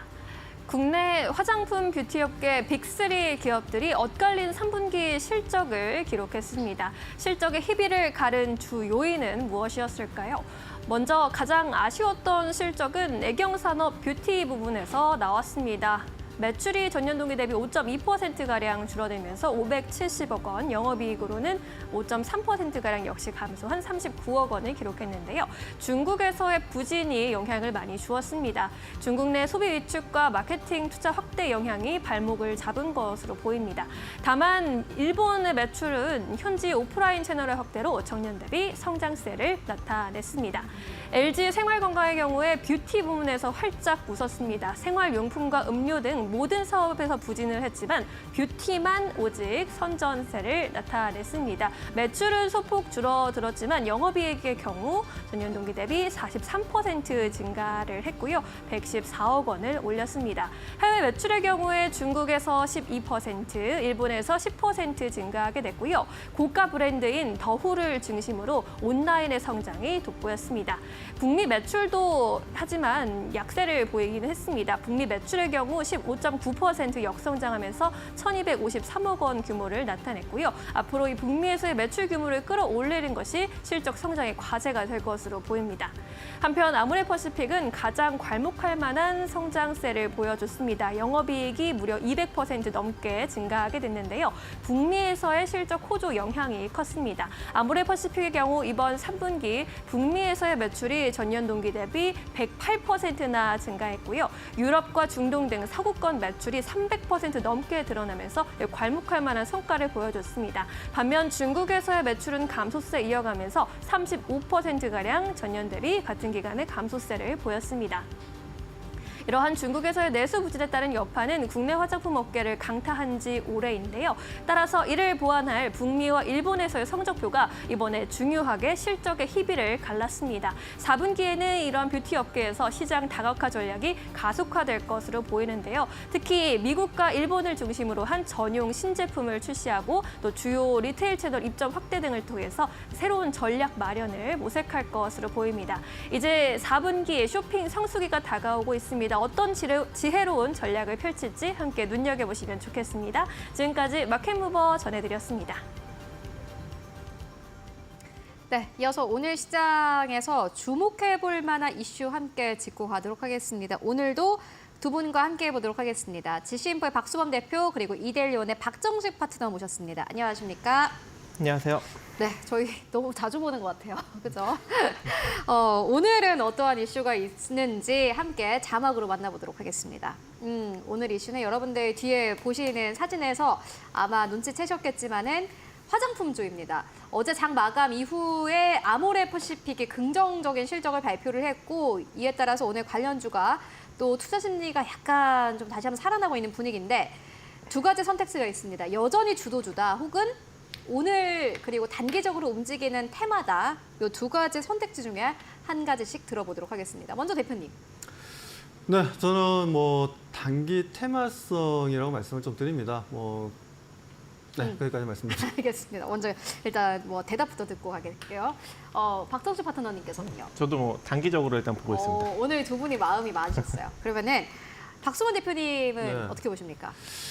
일단 지금 이제 뭐 아모레퍼시픽이 생각보다 실적이 좀 상당히 좀 잘 나왔습니다. 저는 전날에 LG생활건강의 실적이 뭐 좋지 못하게 좀 나왔던 부분들을 좀 참고해서 그렇다면 아모레퍼시픽도 좋지 못하게 나올 가능성이 높겠구나라고 판단했는데 오히려 실적이 상당히 좀 긍정적으로 좀 잘 나왔어요. 특히나 북미 시장 쪽이라든가 유럽 시장 쪽에 매출이 크게 증가했다는 부분들, 특히나 미주 쪽 같은 경우에는 작년 동기 대비해서 108%나 성장성을 보여줬고 유럽이라든가 아프리카라든가 중동 지역을 합쳐서 보게 되면 약 336%나 증가하는 흐름들을 좀 보여줬습니다.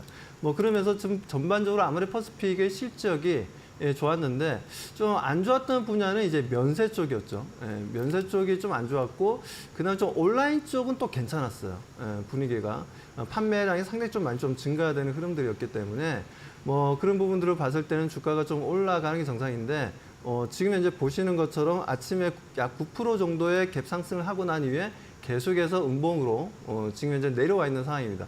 그래서 거래량도 어느 정도 좀 동반하면서 좀 내려왔기 때문에 이런 흐름들을 보게 되자면 4분기 실적에 대한 좀 약간 좀 불확실성에 대한 매도가 아닌가라고 보여집니다. 그렇기 때문에 아모레퍼시픽이 지금 현재는 실적이 3분기 실적이 잘 나왔지만 4분기 실적에 대한 부담감은 아직까지는 좀 있는 것 같아요. 그러다 보니 그런 부분들에 있어서 보면 또 애경 산업이라든가 그리고 아모레퍼시픽도 마찬가지고 LG생활건강도 마찬가지고 우리나라 3대 화장품 회사죠. 그 부분에 있어서 애경 산업 같은 경우에도 실적 매출이라든가 그리고 영업이익 부분에서 좀 낮게 좀 나왔던 부분들이었습니다. 어떻게 보면 애경 산업 같은 경우에도 전체 매출에 있어서 40%가 화장품 쪽 이제 매출인데 그런 부분에서 실적이 좀 둔화되고 안 좋게 나왔다라는 부분들 이런 부분들이 있다 보니까 아무래도 그 밑단에 있는 중소형 화장품들 같은 경우에는 뭐 지역 로컬에 대한 이제 판매량이 증가한다 하더라도 상승 탄력이 좀 둔화될 가능성이 좀 높다라고 판단합니다. 그리고 4분기에 대한 불확실성이 아직까지는 잔존하고 있기 때문에 화장품에 대해서는 중소형주도요. 그렇죠. 저는 그렇게 보고 있기 때문에 최근 또 주가도 많이 올랐어요. 근데. 맞아요. 예, 그러다 보니까 최근에 뭐 주가도 움직임이 어떻습니까? 그야말로 진짜 신고가 랠리 52주를 계속 올라가던 종목이 최근에 보면 2, 3일 동안 차익 매도 물량이 나면서 빠지는 경우를 좀 많이 발생하고 있어요. 그런 관점으로 보자면 저는 이게 단기적인 테마로 움직임을 보여줄 수는 있겠지만 지속적인 상승 추세를 보여주기에는 아직까지는 불확실한 면이 가지고 있다. 그래서 그런 불확실성이 사라졌을 때 4분기 실적 또한 긍정적인 서프라이즈가 나와줄 수 있다라는 시그널이 어느 정도 시장에서 보여주게 된다면 그때 가서 화장품을 대응해도 늦지 않다라고 말씀을 드리고 싶습니다. 마녀공장 같은 이러한 기업들도 실적 안 나오나요? 일단 마녀공장도 아직 실적 발표가 된 건 아니잖아요. 그죠, 예. 예, 뭐 그런 부분들 같은 경우에는 글쎄 좀 뚜껑을 좀 열어봐야 열어봐야 되지 한다. 않을까라고 말씀드리고 싶습니다. 알겠습니다. 그러니까 이제 우리가 이전에 한 6개월 정도 전을 생각을 해보시면 될 것 같습니다. 그때는 사실 여기에 출연하시는 거의 대부분의 분들이 이 화장품주를 가지고 오셨거든요. 그만큼 실적도 잘 나오고 수출이 계속해서 호조세를 이뤘기 때문에 관련주가 앞으로 계속해서 실적 늘어날 것이다라는 기대감이 있었습니다. 그런데 3분기에 이렇게 아모레퍼시픽이 실적을 발표한 거 보니 물론 예상치보다는 괜찮았지만은 이게 몇 개월 전처럼 계속해서 추세적으로 가기에는 약간 좀 부족한 숫자다라는 의견 전해주셨고요. 박정식 파트너님께서는요. 네, 저도 일단 뭐 단기적으로 바라볼 수밖에 없는 것이 아모레퍼시픽만 이 3대 화장품 대기업 중에 유일하게 실적이 좀 성장이 나왔어요. 맞아요. 아모레퍼시픽만 네. 지금 뭐 3분기 1조 681억 원, 매출이 750억 정도 나오면서 영업이익과 이제 그 매출액과 영업이익이 각각 한 11%, 160% 이제 증가가 된 상황인데요. 아무래도 이제 서구권에 공격적으로 좀 진출을 한 것이 이러한 호실적을 만들어가지 않았나 그렇게 생각을 합니다. 그리고 이번에 서구권 매출 비중이 높은 이제 코스알 렉스의 실적이 편입이 또 주요하지 않았나 그렇게 생각을 하는데 다른 이제 LG 생활건강이나 이제 애경산업 같은 경우에는 아직까지 애경산업은 이제 중국 쪽에 많이 지금 집중을 하고 있기 때문에 아무래도 이제 실적 부진이 좀 계속적으로 나타나고 있는 것으로 일단 풀이가 되고 있고요. 또 LG 생활건강 같은 경우에도 아모레퍼시픽만큼 이제 서구권에 공격적으로 좀 진출을 못하고 있는 측면이 있기 때문에 아무래도 좀 실적이 부진하게 나오는 것 같습니다. 근데 이번에 이제 실적 나온 걸로 보아 서구권에 진출하면 확실히 조금 이제 성장이 나오겠다라는 것은 확실히 좀 얻은 것 같아요. 그래서 4분기 실적이 좀 개인적으로 기대가 되고 있습니다. 왜냐하면 이제 애경산업과 LG생활건강도 어느 정도 이제 인지를 하지 않았겠습니까? 네. 그래서 이제 공격적으로 이제 서구권에 이제 진출을 할 수 있는 그런 여력도 존재하기 때문에 지금 당장은 뭐 이러한 주가의 탄력성이 다소 지금 나오지는 않겠지만 4분기 이후부터는 화장품 섹터도 어느 정도 좀 기대를 해볼 수 있는 여력이 있지 않을까 생각을 하고 있고요. 그리고 북미 시장에 공격적으로 진출한 마녀공장 같은 경우에는 전년 동기 대비 상반기에만 지금 뭐 298%나 매출이 지금 급증을 하면서 급성장을 하고 있는 측면도 있거든요. 그래서 이제는 해외로 진출하는 K-뷰티만 살아남는다 이렇게 생각이 됩니다. 그래서 4분기 근데 실적 해외에 전부 다 진출하지 않았나요? 전부 다 진출했는데 온라인, 오프라인 이렇게 공격적으로 좀 어느 정도 세를 구축한 회사들은 별로 없어요. 이제 막 구축하려고 토니모리 같은 경우에도 좀 노력을 하고 있는 상황인데 아무래도 한 1년 정도는 좀 지켜봐야 이제 본격적인 맞아요. 실적 성장력이 나타나지 않을까 생각을 하고 있습니다. 네, K-뷰티를 듣고 왔는데 문득 궁금해지는 게 많은 분들이 그 생각할 것 같아요. K-뷰티 같이 갈 때 K-푸드도 같이 가거든요. 네. 어떻게 보세요? K-뷰티는 지금 약간 단기적이다라고 말씀해 주셨는데 네. 약간 이것도 지금 사람들의 기억 속에서 조금씩 잊혀져 가고 있고 그나마 이제 보니까 수급 보니까는 삼양식품 쪽으로 기관 수급 계속해서 붙긴 하던데 K푸드 전체적으로 봤을 때는 트렌드 좀 이어질 거라고 보세요? 네, 실적이 좀 계속적으로 좀 좋게 나오고 있고 판매량도 계속적으로 늘어나면서 얼마 전에 이제 불닭볶음면 라면 이슈가 또 다시 한번 나오더라고요. 그래요? 예, 그런 걸로 보았을 때 아무래도 이제 이 K푸드에 대한 실적 성장성은 내년까지도 좀 지속적으로 이어지지 않을까 생각을 하고 있습니다. 왜냐하면 이 K푸드 같은 경우에는 이미 이제 4년 연속 계속 성장이 나왔던 맞아요. 측면이 있거든요. 근데 이제 계속 소외받았다가 올해 이제 본격적으로 부각을 받은 측면이 있기 때문에 이 실적 성장성만 꺾이지 않는다면 내년까지도 좀 이어지지 않을까라고 생각을 하고 있고 특히 이제 삼양식품도 지금 고점에서 계속 횡보 국면에 놓여져 있지 않겠습니까? 그렇다라는 것은 아직까지도 이제 실적 기대감이 강력하게 나오고 있기 때문에 지금 이러한 상황이 발생이 되고 있고 뭐 이제 삼양식품은 많이 올라갔지만 다른 뭐 농심이나 오뚜기 이런 종목들은 또 아직까지 안 올라갔어요. 그래서 시장이 우리 주식 시장이 만약에 다시 한번 올라갈 수 있는 그런 기회를 맞이하게 된다면 이 K푸드 쪽은 한 번 더 올라갈 수 있는 여력은 있지 않을까 생각을 하고 있습니다. 네, K푸드 얘기하니까 너무 배가 고픈데 네. 일단 뭐 K푸드 쪽은 화장품이랑은 좀 다르게 이미 계속해서 몇 년간 호실적을 내왔고 실적 성장세가 폭발적으로 나오는 섹터이기도 합니다. 일단 두 가지 섹터가 함께 간 면이 있는데 화장품은 약간 뒤처지고 있고 식품은 여전히 고점 부근에서 횡보 중인 것으로 보여집니다. 계속해서 두 섹터 따라가 보시면 좋을 것 같고요. 그렇다면 오늘 시장에서 또 주목받고 있는 이슈들 어떤 것들이 있을까요? 이어서 신민영 앵커가 전해드립니다. 마켓무버입니다. 100만 원을 훌쩍 넘기던 AI폰이 다소 저렴해질 전망입니다. 그동안 인공지능을 앞세워서 프리미엄 개념으로 값 비싸게 핸드폰을 판매했었다면 이제는 실속형, 보급형 제품들이 주목을 받을 것으로 보이는데요. 상반기까지는 기술력 경쟁이 심화됐었다면 연말부터는 가격 경쟁이 치열해질 것이라는 전망이 나오고 있습니다. 삼성전자의 경우 갤럭시 S24의 실속형 모델인 S24 팬 에디션을 선보이고 있는데요. 지난 10월 초에 미국 등 해외 시작을 출시한 바 있는데 11월 1일부터는 국내에도 처음으로 출시가 됩니다. 가격은 94만 6천 원 선이 될 것으로 보이는데요.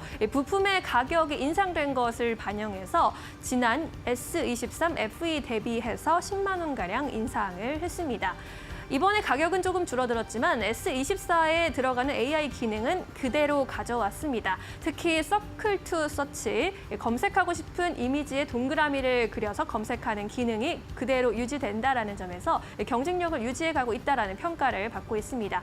특히 스마트폰 AP의 경우에 퀄컴 스냅드래곤에서 삼성 엑시노스 말고는 크게 바뀐 것이 없기 때문에 어떠한 평가를 받을지 굉장히 많은 주목이 쏠리고 있는 상황입니다. 하지만 중국의 제조사들도 AI 저가폰 경쟁에 함께 뛰어들고 있는 상황입니다. 중국의 여러 가지 업체들 저가 AI폰을 속속들이 출시했는데요. 아너 같은 경우에는 매직 6를 자체 개발한 70억 개 메기번스 지원 AI 모델을 탑재해서 출시했습니다. 가격이 85만 원대부터 형성이 되고 있고요. 오포의 경우에도 안데스 GPT와 AI 비서, 샤오부를 기능을 가지고 있는 파인드 X7을 내놓은 바 있습니다. 역시 굉장히 저렴한 가격인 73만 원 선에서 만나볼 수가 있습니다. 비보의 경우에 X100을 지난해에 출시한 바 있습니다. 70만 원대부터 가격이 시작하고 있고요. AI 기능 란신을 탑재하고 있습니다. 그리고 샤오미의 경우에도 샤오미 15를 어제부터 10월 31일부터 출시를 했는데요. 87만 원대부터 가격이 시작이 됩니다. 이 샤오미 15 같은 경우 구글의 AI 제미나이를 탑재했다는 점에서 많은 주목을 또 받고 있습니다. 중국의 저가 AI폰 같은 경우에는 기술력이 조금 뒤처진다라는 평가가 있긴 했지만 그래도 이제는 기술력을 많이 따라오고 있다라는 평가도 나타나고 있는 상황입니다.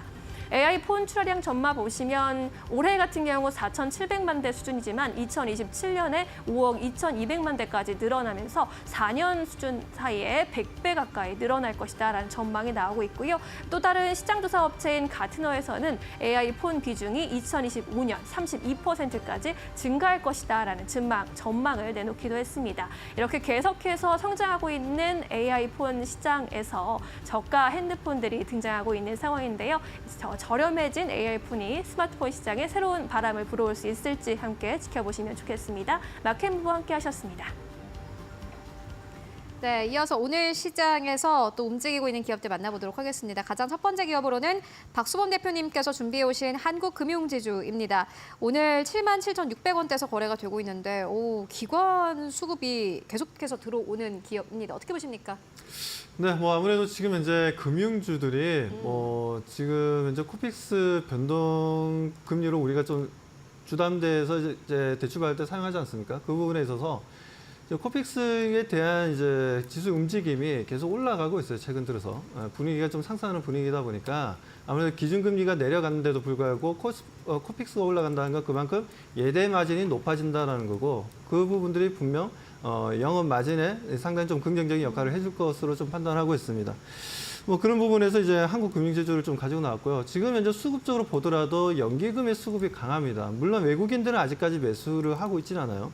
보시면 외국인들 같은 경우에는 지금 현재 5일 연속 순매도를 지금 이제 이어가고 있고 그 반대로 지금 금융투자 쪽이라든지 지금 연기금 같은 경우에는 꾸준하게 매수를 하고 있습니다. 투신 쪽도 마찬가지고 그만큼 밸류상 봤을 때도 저평가되어 있고 그리고 ROE도 너무나 잘 나오고 있기 때문에 그런 관점에서 보면은 한국 금융지주가 상당히 좀 저평가되어 있다라는 얘기들이 좀 나와주고 있는 부분들이고 올해 같은 경우에도 영업 마진이 대략적으로 1조 원을 좀 넘길 것으로 보고 있습니다. 그래서 지금 실적에 대한 기대감은 모든 금융사들이 지금 현재 높은 상황이지만 그 중에서도 제가 보는 입장에서는 한국 금융지주가 탑티어라고 좀 바라보고 있어요. 그래서 한국 금융지주에 대해서 목표가를 최근 들어서 이제 증권사들도 다들 목표가 상향 조정하고 있는 분위기입니다. 그 분위기에 한국 금융지주의 실적, 3분기 실적뿐만 아니라 4분기 실적까지 올해 연말까지 지속적인 실적 성장세를 통해서 주가의 꾸준한 상승 흐름들 52주 신고가 기대하셔도 좋다라고 말씀드립니다. 한국금융지주에 대한 투자 의견 듣고 왔습니다.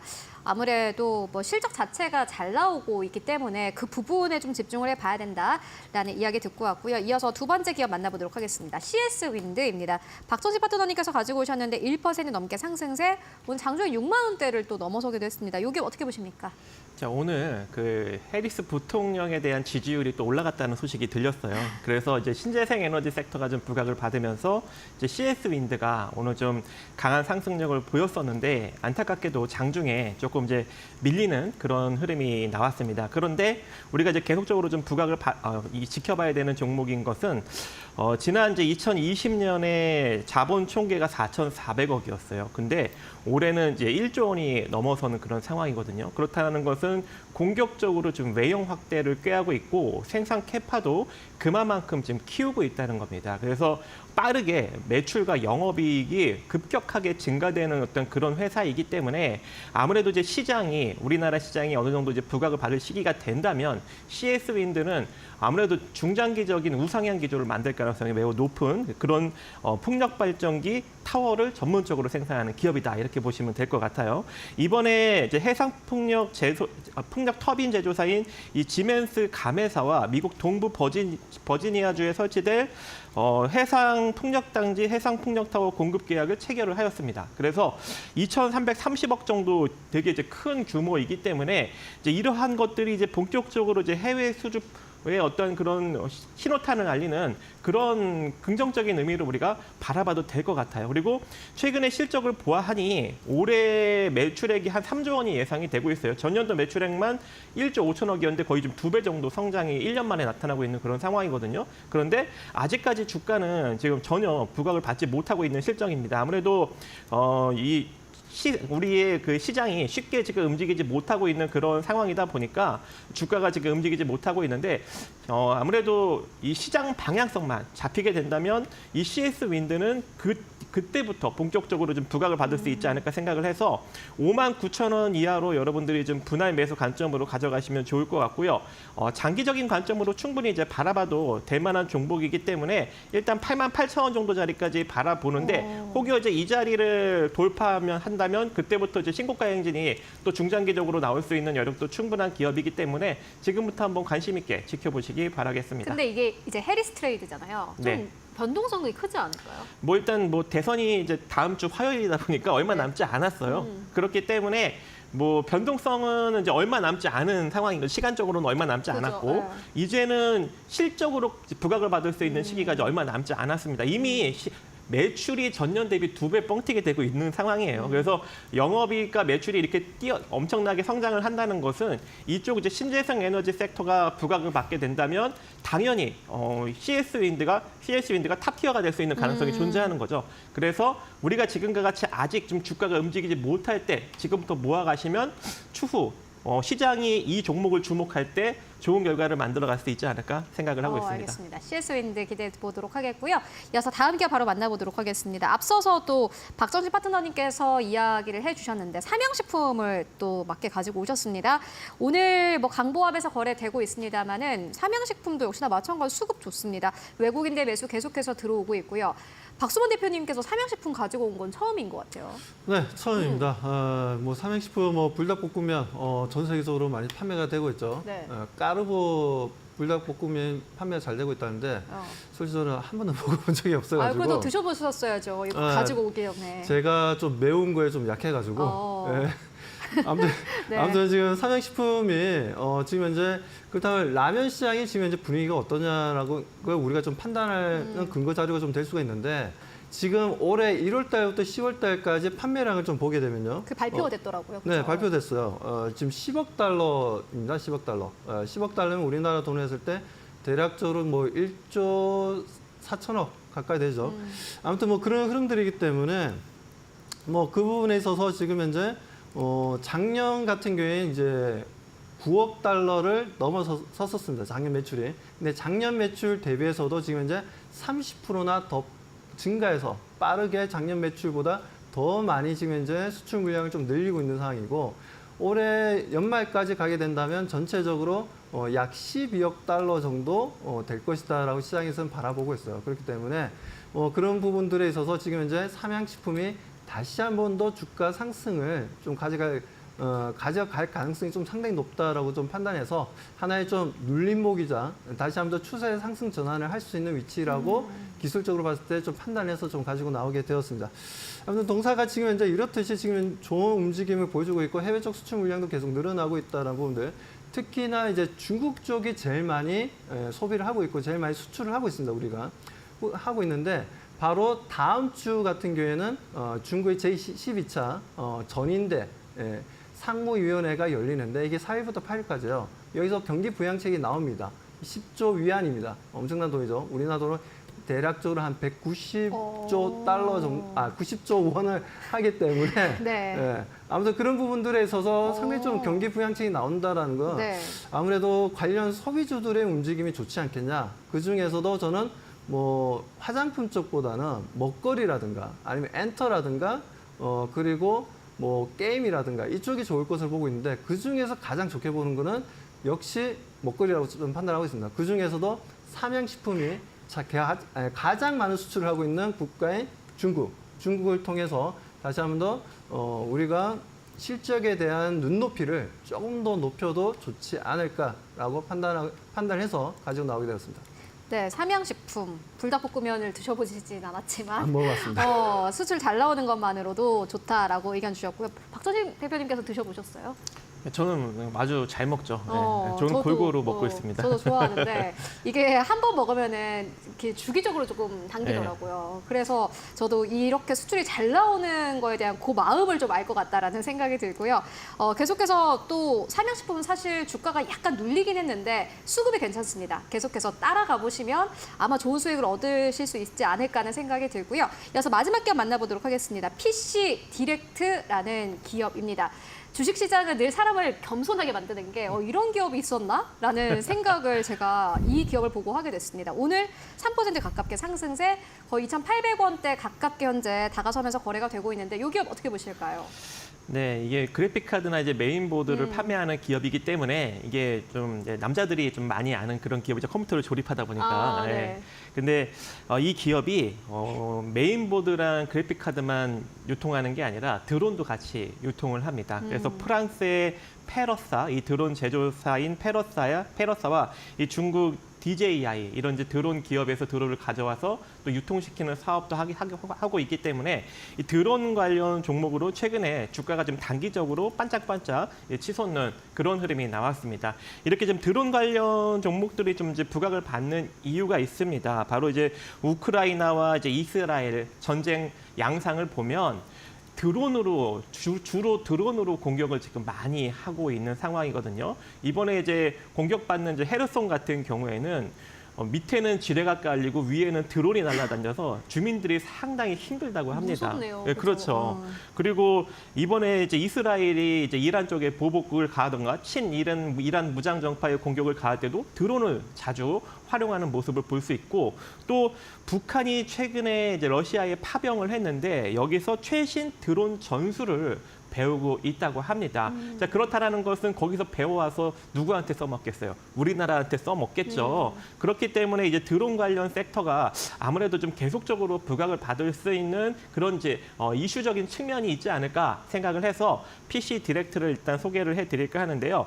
최근에 좀 바닥권에서 주가는 많이 못 움직였는데 수급만 아주 짧게 강력하게 좀 부각을 받고 있는 이런 흐름이 나타나고 있습니다. 그리고 현재 뭐 실적적인 측면은 나쁘지 않아요. 아주 약하게 흑자 기조를 계속적으로 좀 유지하고 있는 그런 측면을 보이고 있고 자본 총계는 한 401억 정도 수준인데 시가총액은 423억 정도 수준으로 적정 주가 수준에 또 머물러 있습니다. 그래서 지금부터 여러분들이 한번 잘 관심을 가져보신다면 드론 섹터가 다시 한번 강력하게 부각을 받을 때 PC 디렉트가 후발주로 움직일 수 있는 가능성이 존재하기 때문에 지금 한 2,700원대 이하로 여러분들이 분할 매수 관점 가져가 보시고요. 일단 뭐 짧게는 3,000원 정도까지 노려볼 수도 있는데 시세가 조금 강하게 나오면 3,500원 정도 자리까지 바라보시면 좋을 것 같습니다. 네, 오늘도 두 분과 함께 해봤습니다. 박수만 대표 그리고 박정식 파트너님과 함께했습니다. 고맙습니다.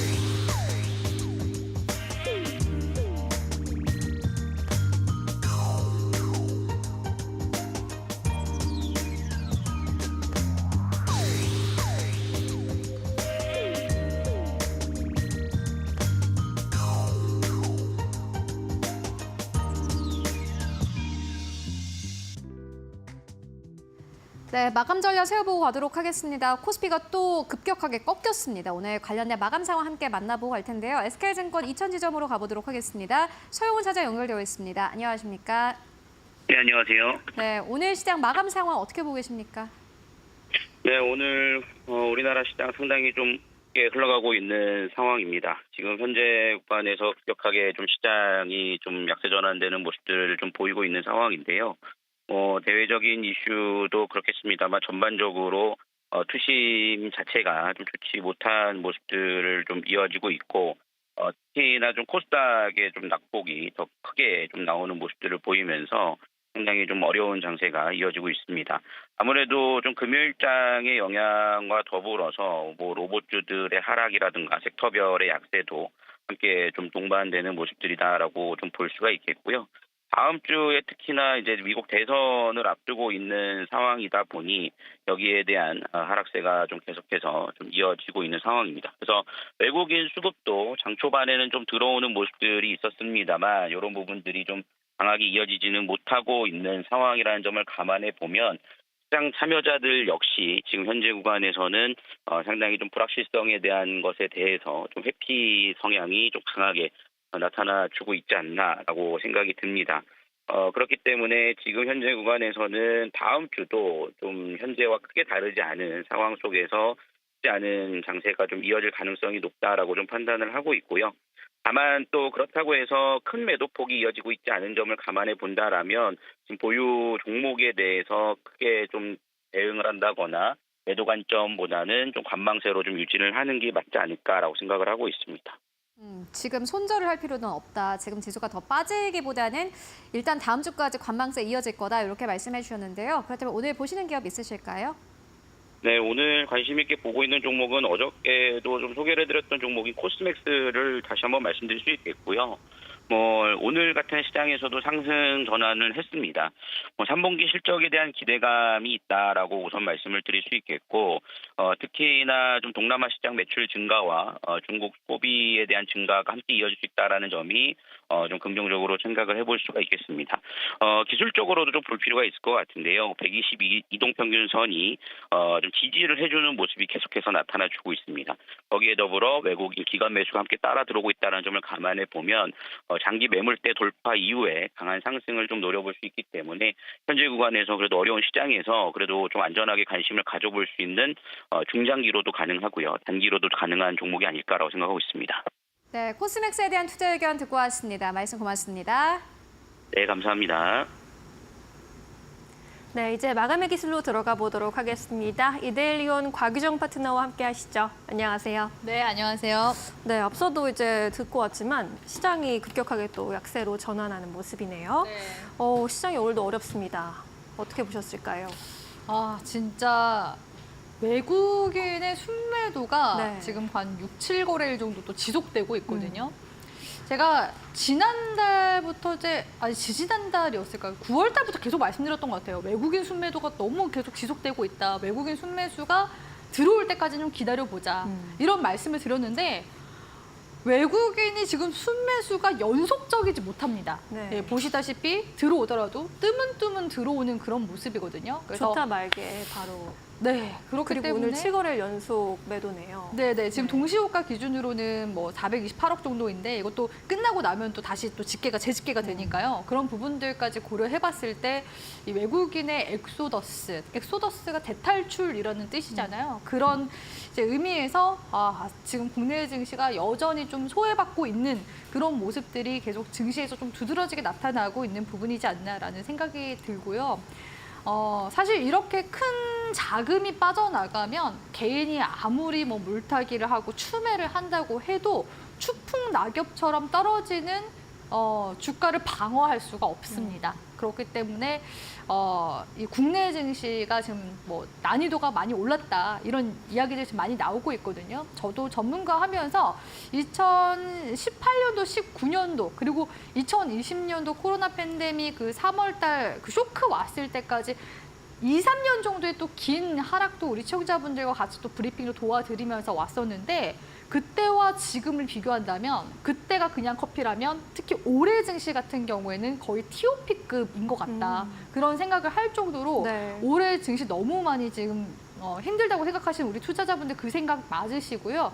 실제로 이제 주식 이민이라고 표현하죠. 작년까지만 해도 개인 투자자들, 국내 주식 투자자들 같은 경우에는 한 1,400만 명 정도가 됐었는데 그 중에서 지금 이제 올 연말까지 본다면 해외 주식으로 빠져나간 개인 투자자들의 그 숫자가 1,000만 명에 이를 것으로 지금 예상이 된다고 합니다. 그렇다면 사실상 국내 증시에 남아있는 개인 투자자들은 약 400만 명밖에 되지 않는다는 거잖아요. 네. 그래서 금투세 시행에 대한 그런 이제 불확실성도 당연히 있을 것이고 글로벌로 봤을 때는 미대선 불확실성도 당연히 클 수밖에 없는 상황이잖아요. 네. 왜냐하면 트럼프 전 대통령이 과거에 미중 무역 분쟁을 일으켰을 때 주가 하락을 경험한 사람들도 당연히 이제 향후에 또 제2의 미중 무역 전쟁 2탄 그리고 타 국가들까지도 그런 이제 무역 전쟁이 또 전이될 수 있는 부분들 그런 부분들이 확실히 불확실성이 좀 큰 부분이고 우리나라 같은 경우에는 이 미국의 반도체 지원법이라든지 인플레이션 법안 IRA 이쪽 네. 때문에 지금 세공제 혜택을 받아서 미국에 지금 공장을 지금 증설하고 있는 곳들이 많습니다. 그러니까 사실 미 대선의 영향을 우리나라는 좀 많이 받을 수밖에 없는 상황이고요.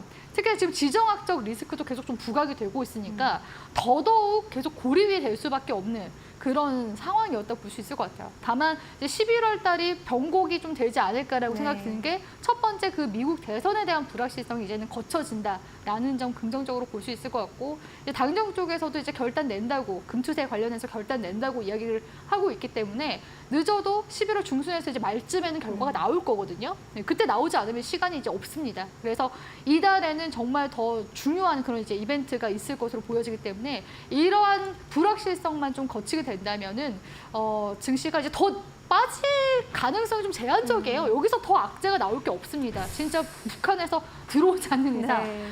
더 이상의 악재는 이제 없을 거라고 보고 있기 때문에 조금만 더 우리 시청자분들께 힘내시라는 말씀 드리고 싶습니다. 네.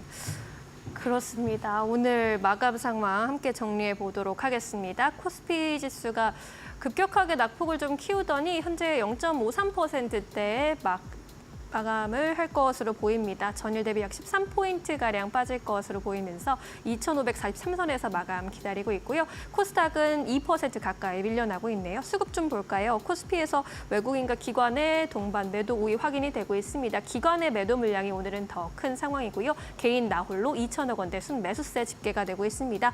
코스닥 시장에서도 마찬가지입니다. 수급이 이탈이 계속되고 있고 외국인은 1,188억 원의 매도 우위 확인이 되고 있습니다. 개인은 매수 우위에 나섭니다. 우리 시장 마감하겠습니다.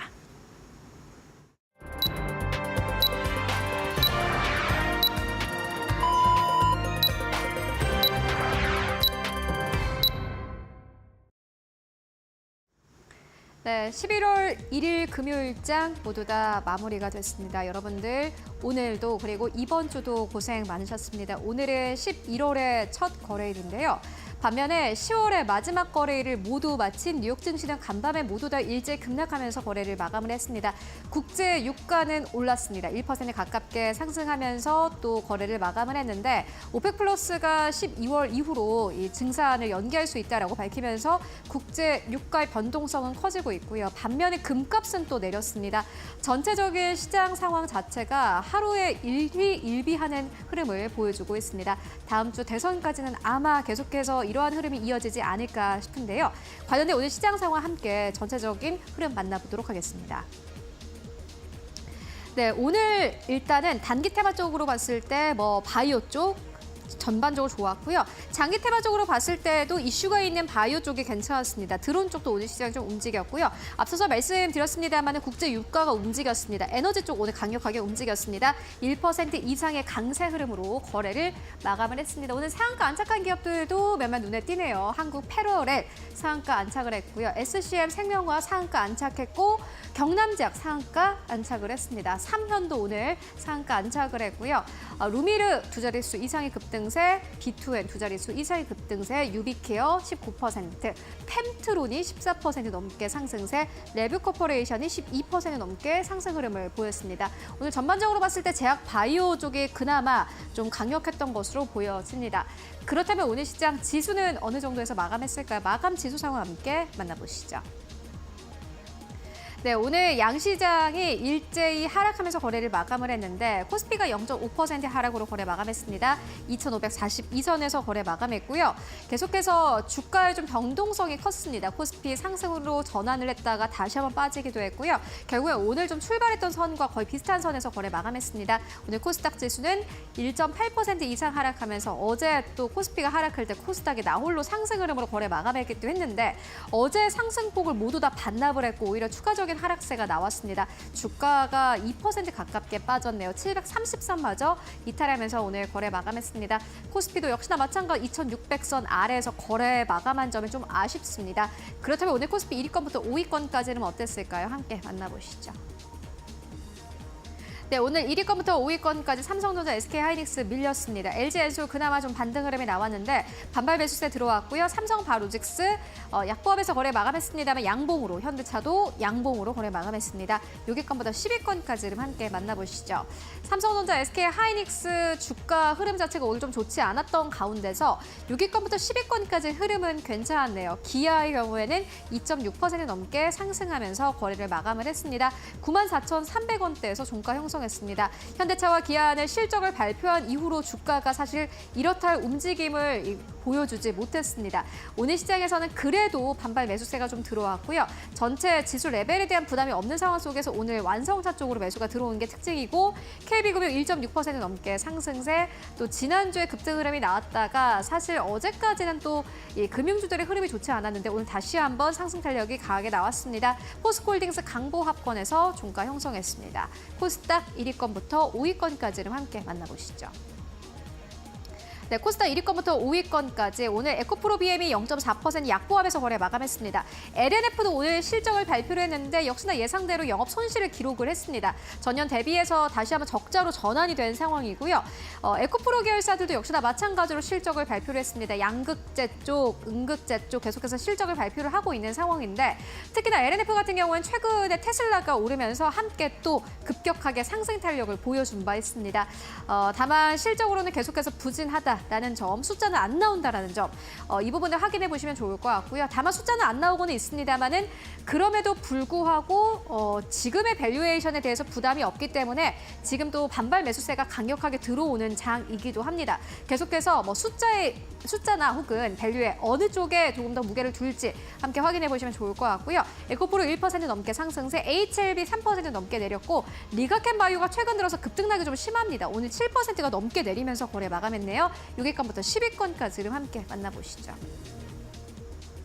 네, 6위권부터 10위권까지 엔캠 3% 넘게 조정, 휴젤도 2% 넘게 조정, 삼천당 제약 2.5% 넘게 상승 흐름 나왔고요. 클래시스는 4.9%가 넘게 내렸습니다. 오늘 제약 바이오 안에서도 시가총액이 좀 큰 기업들 위주로는 전체적으로 거래 대금이 좀 빠져나가는 분위기고요. 2차 전지도 마찬가지입니다. 다만 삼천당 제약은 오히려 상승 탄력을 받았고 HPSP도 마찬가지입니다. 특허권 소송에서 승리했다라는 소식과 함께 오늘 시장에서 두 자릿수 이상의 급등 흐름을 보였습니다만은 상승폭을 좀 어느 정도 내어주고 7.6%의 상승세로 음봉으로 거래 마감했습니다. 33,000원대 위에서 종가를 형성했습니다. 지금까지 마감 상황 함께 살펴보고 왔습니다. 네, 금요일 증시 이렇게 마무리가 됐습니다. 이번 주도 정말 쉽지 않은 시장이었습니다. 전반적으로 실적 시즌임에도 불구하고 뭐 대선이나 여러 가지 지정학적 리스크 등이 있기 때문에 시장이 좀 활기가 부족하지 않았나 싶습니다. 다음 주에도 또 체크해야 할 이벤트들이 많이 기다리고 있는데 다음 주 전략 좀 현명하게 세워보도록 하겠습니다.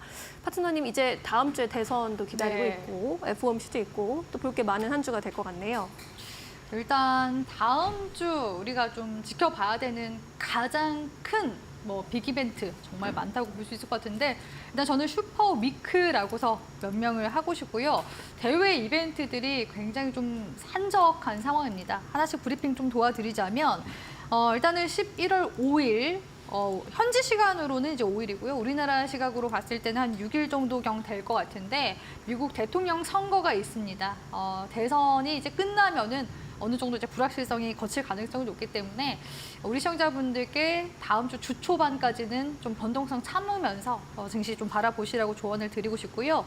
그리고 이제 11월 7일 목요일로 넘어가게 되면 MSCI 반기 리뷰와 함께 BOE, 그러니까 유럽 영국 쪽 중앙은행 쪽에서 통화정책 회의가 있거든요. 이 통화정책 회의에서는 이 통화정책 스탠스를 어떻게 만들어 나가는지 이런 부분들도 한번 좀 체크해 볼 필요가 있고, 그리고 제일 중요한 거 다음 주 이제 금요일이 미국에 FOMC가 있습니다. 그래서 사실 오늘 밤에도 미국의 고용보고서 발표가 있거든요. 그러니까 네. 이 고용보고서 발표를 시작으로 해서 계속해서 이제 이벤트가 나오는 거예요. 그러다 보니까 이번 주 주간 자체가 좀 미대선까지는 보고 가자라는 그런 관망 심리가 좀 더 크게 작용이 됐던 게 아닌가 싶고요. 일단은 미국 고용 보고서에 대한 결과값 이제 확인은 우리 시청자분들이 좀 하시면서 월요일 증시 대응을 좀 해나가시면 좋을 것 같습니다.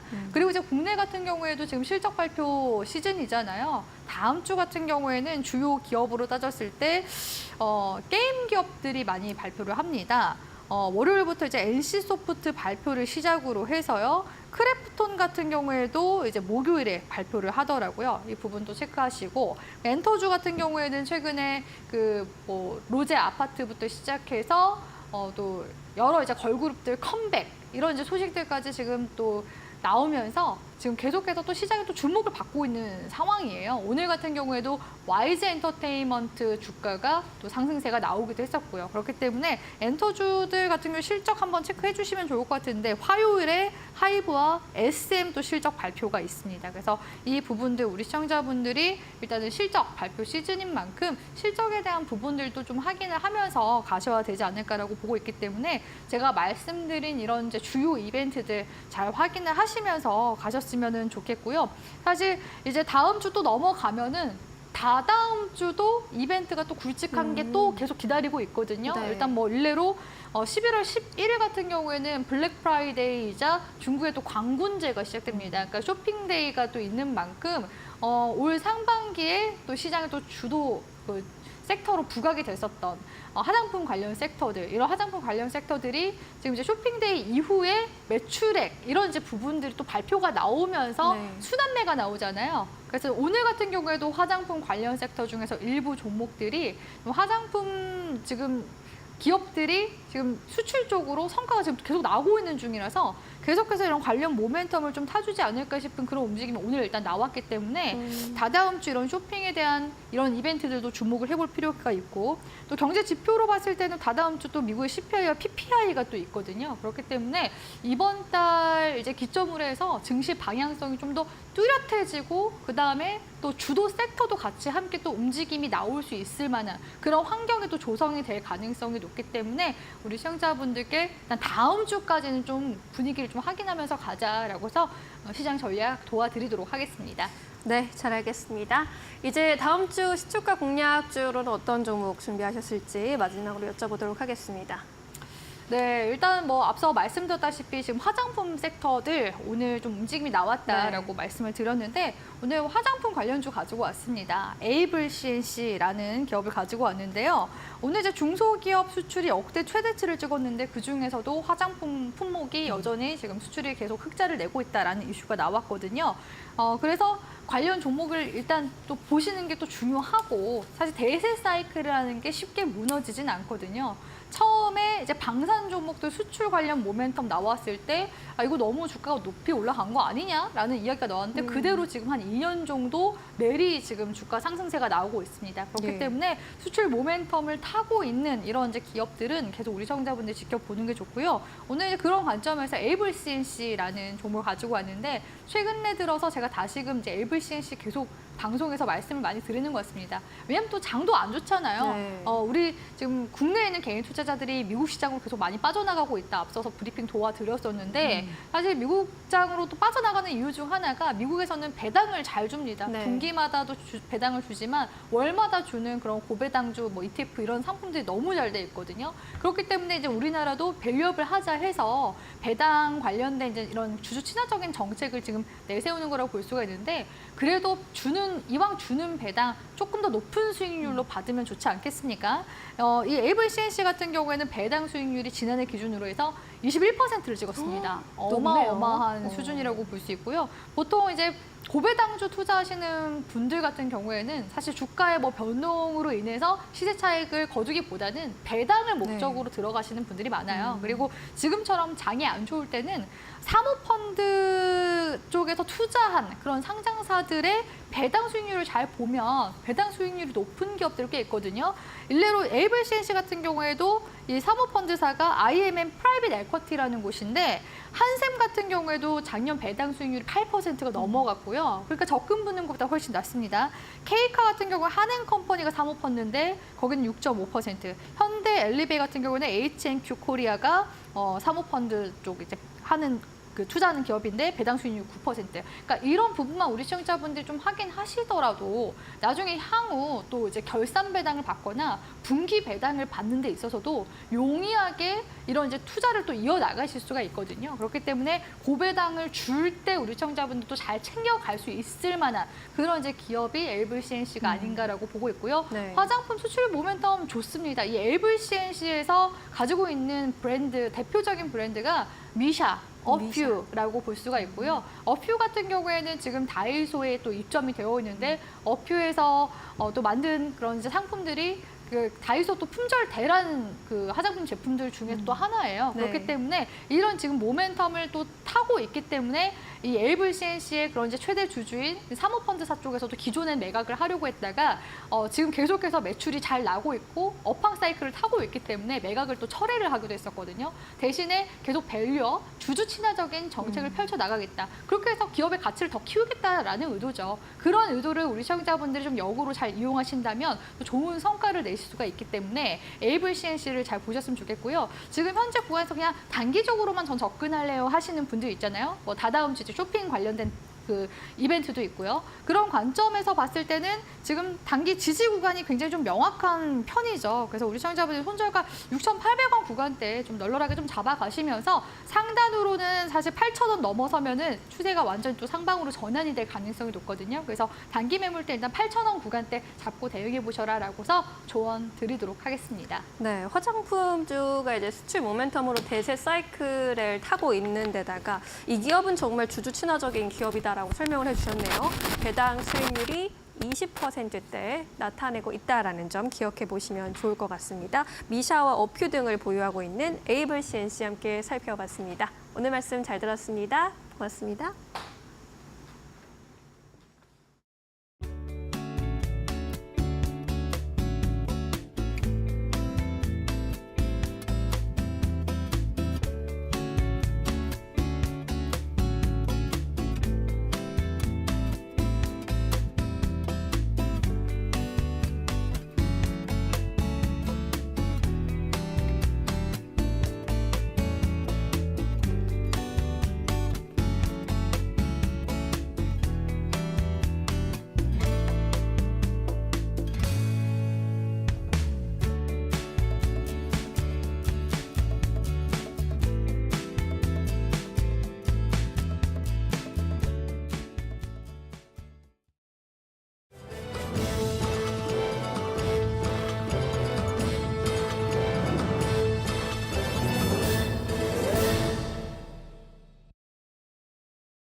계속해서 이데일리 TV 뉴스 전해드립니다.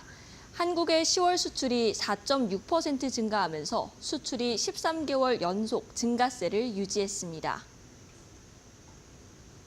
산업통상자원부는 오늘 우리나라 10월 수출액이 575억 2천만 달러로 지난해 같은 달보다 4.6% 증가했다고 밝혔습니다. 한국의 수출은 작년 10월 증가율이 플러스로 전환한 뒤 13개월째 지난해 같은 달보다 증가 기조를 이어가고 있습니다. 최대 수출품인 반도체 수출은 12개월 연속 증가했고 2위 수출 품목 자동차 수출도 역대 10월 기준으로 가장 높았습니다. 대중국 수출은 25개월 만에 최고치를 경신했고 대미 수출도 역대 10월 중 가장 높은 수준을 나타냈습니다. 이로써 10월 무역 수지는 31억 7천만 달러 흑자를 나타냈습니다. SK이노베이션과 SKENS의 합병법인이 오늘 공식 출범했습니다. 통합법인사무는 SK이노베이션입니다. 이번 합병으로 올해 상반기 기준 자산 배보조 원 규모 아시아 태평양 지역 민간 최대 종합 에너지 회사가 됐습니다. 통합 SK이노베이션은 다양한 에너지 수요에 대응하는 맞춤형 에너지 솔루션을 제공합니다. SKENS는 SK이논의 사내 독립기업 형태로 운영되며 새로운 사명으로 SK이노베이션 ENS를 사용합니다. 합병 이후 SKENS 법인은 소멸하지만 SK이노베이션 ENS라는 새로운 CIC 브랜드와 신규 기업 이미지를 통해 지속해서 사업을 이어나간다는 방침입니다. 다수의 증권사들이 삼성전자 목표 주가를 내리고 있습니다. 증권사들은 향후 고대역폭 메모리 실적에 대한 구체적인 증명이 필요하다는 이유를 들었습니다. 오늘 증권업계에 따르면 한화투자증권을 포함한 증권사들이 삼성전자 목표가를 하향 조치했습니다. 전일 삼성전자가 발표한 3분기 실적치 중 반도체 사업 부문이 예상치를 하회한 데 따른 조치로 풀이됩니다. 한화투자증권은 향후 HBM 시장 진입 시점에서 경쟁사와 여전히 격차가 존재한다며 목표 주가를 9만 5천 원에서 9만 원으로 내렸습니다. 이 밖에도 한국투자증권, 신한투자증권 등이 목표가를 내려잡았고 BNK투자증권은 목표 주가를 기존 8만 1천 원에서 7만 6천 원으로 내리면서 7만 전자를 전망했습니다. 쇼핑 대목을 맞아 이마트 등 유통업체가 할인 이벤트를 진행합니다. 신세계그룹은 오늘부터 10일까지 계열사 통합 쇼핑 행사 쓱데이를 진행합니다. 18개 계열사가 총 1조 9천억 원 규모로 프로모션에 나섭니다. 행사 첫날인 오늘 이마트 일부 지점에는 영업 시작 전 줄을 서는 오픈런 행렬이 이어졌습니다. 이마트는 사흘간 한우, 계란 등 인기 상품을 반값에 할인 판매합니다. 단독 기획 상품이나 생활가전 등도 특가를 적용합니다. 지금까지 이데일리 TV 뉴스 전해드렸습니다. 네, 오늘 저희가 준비한 소식은 여기까지입니다. 오늘 밤에는 또 고용보고서가 발표가 됩니다. 간밤에 PC 가격지수 발표됐는데 시장 예상치에 거의 부합했습니다. 고용보고서도 아마 잘 나오지 않을까 하는 생각 듭니다.